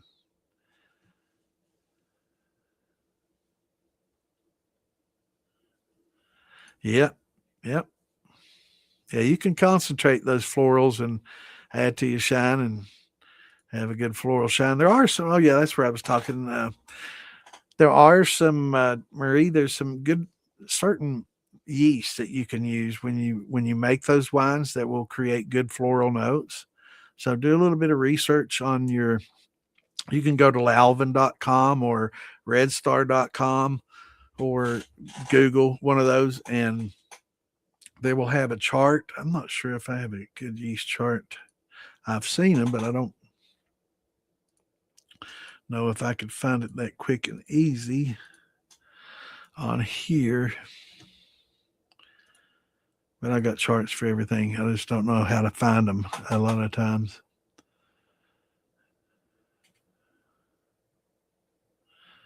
Let's see. Chemistry.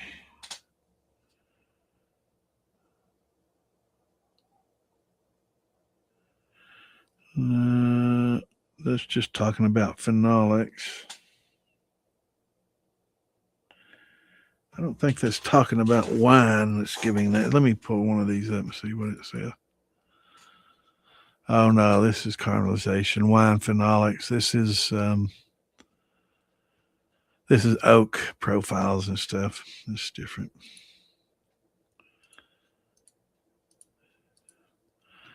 Okay. But anyway, there's some charts that you can find on Lalvin, Lalvin, or Red Star, or Yellow Label. The Angel Yeast Company. They have some charts on theirs as well. I think when I started looking at Angel Yeast is when I started looking at the charts from others as well. And they'll have a chart that certain yeast will give certain benefits. So certain yeasts are better with grain, some are better with gin, some are better with rums, and they formulate a lot of these yeasts. A lot of times they'll put enzymes in there to help benefit them, like a rum yeast will have enzymes, and some of the meads and other things will have specific things that will help uh, break down the honey and make more floral. And so a D47, Lalvin D47 or something like that may be a good one to use for flowers and wines for floral notes. But there's going to be specific yeast that will give a certain amount of esters that will age and give a lot of floral notes. So that's something to kind of do some research on and choose a good yeast, because yeast is very, very important when you're making wine. A little less important when you distill, still important, but um, a lot more important when you're making wine. It's everything in winemaking. So, but yeah, it's make some very interesting wines with your flowers.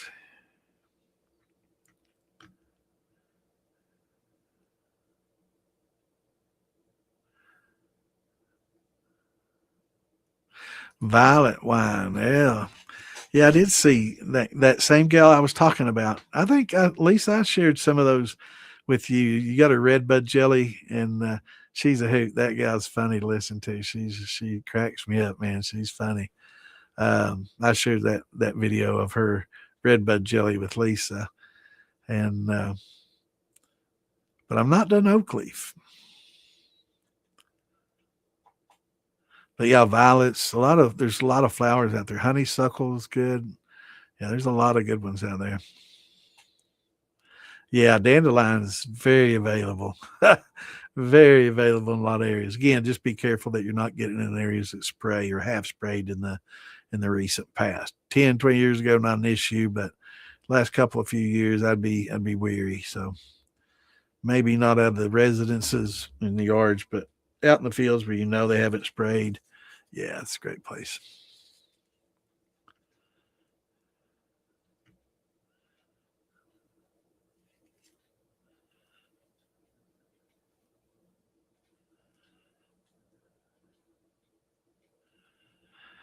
Yep, Lisa's our plant guru.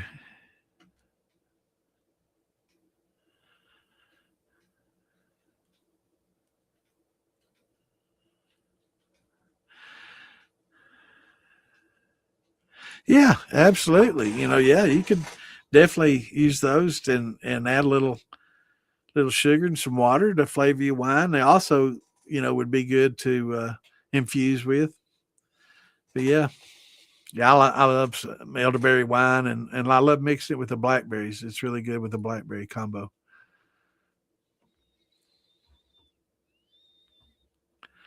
Uh oh, yeah, it is getting about that time. Clint's about to turn into a pumpkin. It's almost 11. All right, brother.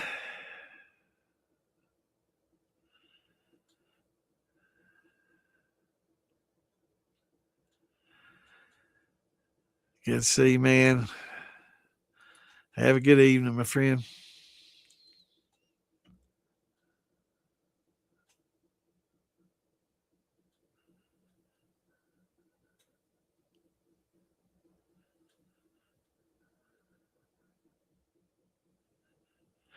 All right. Yeah, it's getting about that time.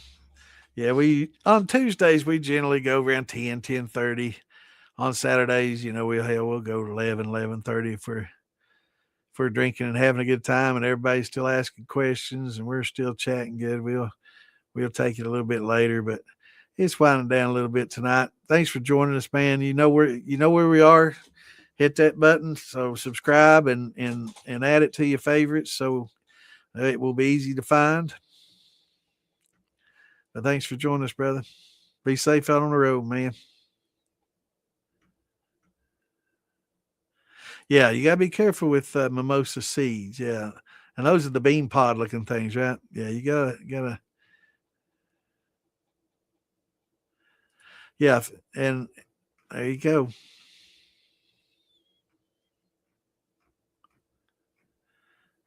There, Marie. So if you see Lisa there on Facebook, send her a message, and she can send you the recipes. She's a wealth of knowledge on jellies and stuff like that from a lot of different floral stuff. She's a forager, and she's into all that and medicine and the holistic medicines and stuff. So you two definitely need to hook up. She can definitely. Right there's her name, and you can see her picture. So just look at that on Facebook and just type in Lisa A Day, and there's only one Lisa A Day, you know, in my book.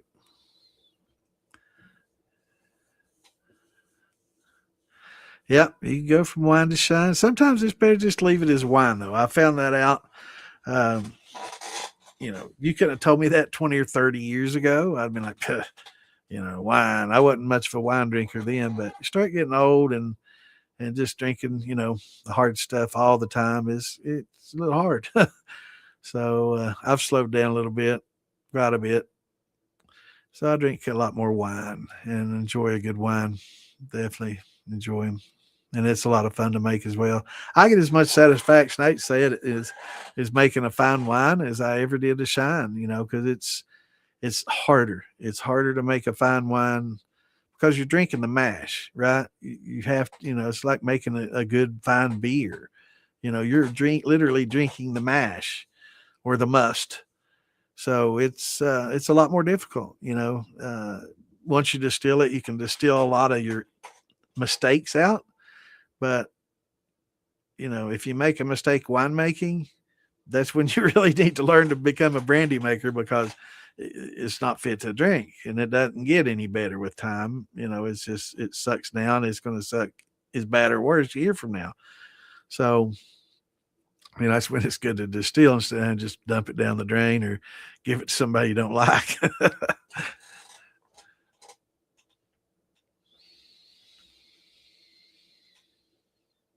Yeah, jump in there anytime. We're here on Tuesday nights and again Saturday nights, 8 Eastern time. So tune in and hit that like button. Hopefully they'll subscribe. You'll get the notification from Facebook. If not, make sure to join us on. I should have put our YouTube on there. Maybe I'll put that on the little streamer next.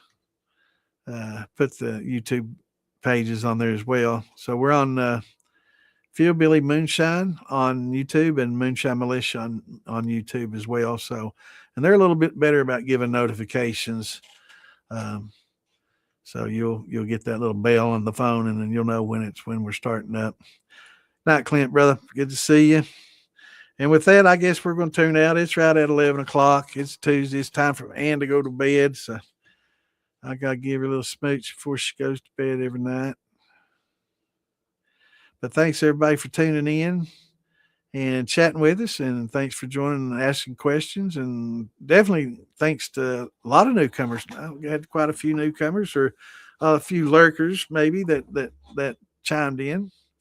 But it's nothing wrong with lurking. I do a lot of lurking on game streaming, right? I'll sit and watch game streaming a lot and never say anything, just kind of spectate and watch a lot. But definitely appreciate y'all chiming in, and I guess everybody have a great week, and we will see you on Saturday night. Let's see, that will be April. April 4th. 4/4. So that might be a special day. But until then, everybody have a great week. Shine on. Peace out. Love y'all. And we'll see you Saturday night. Have a good one.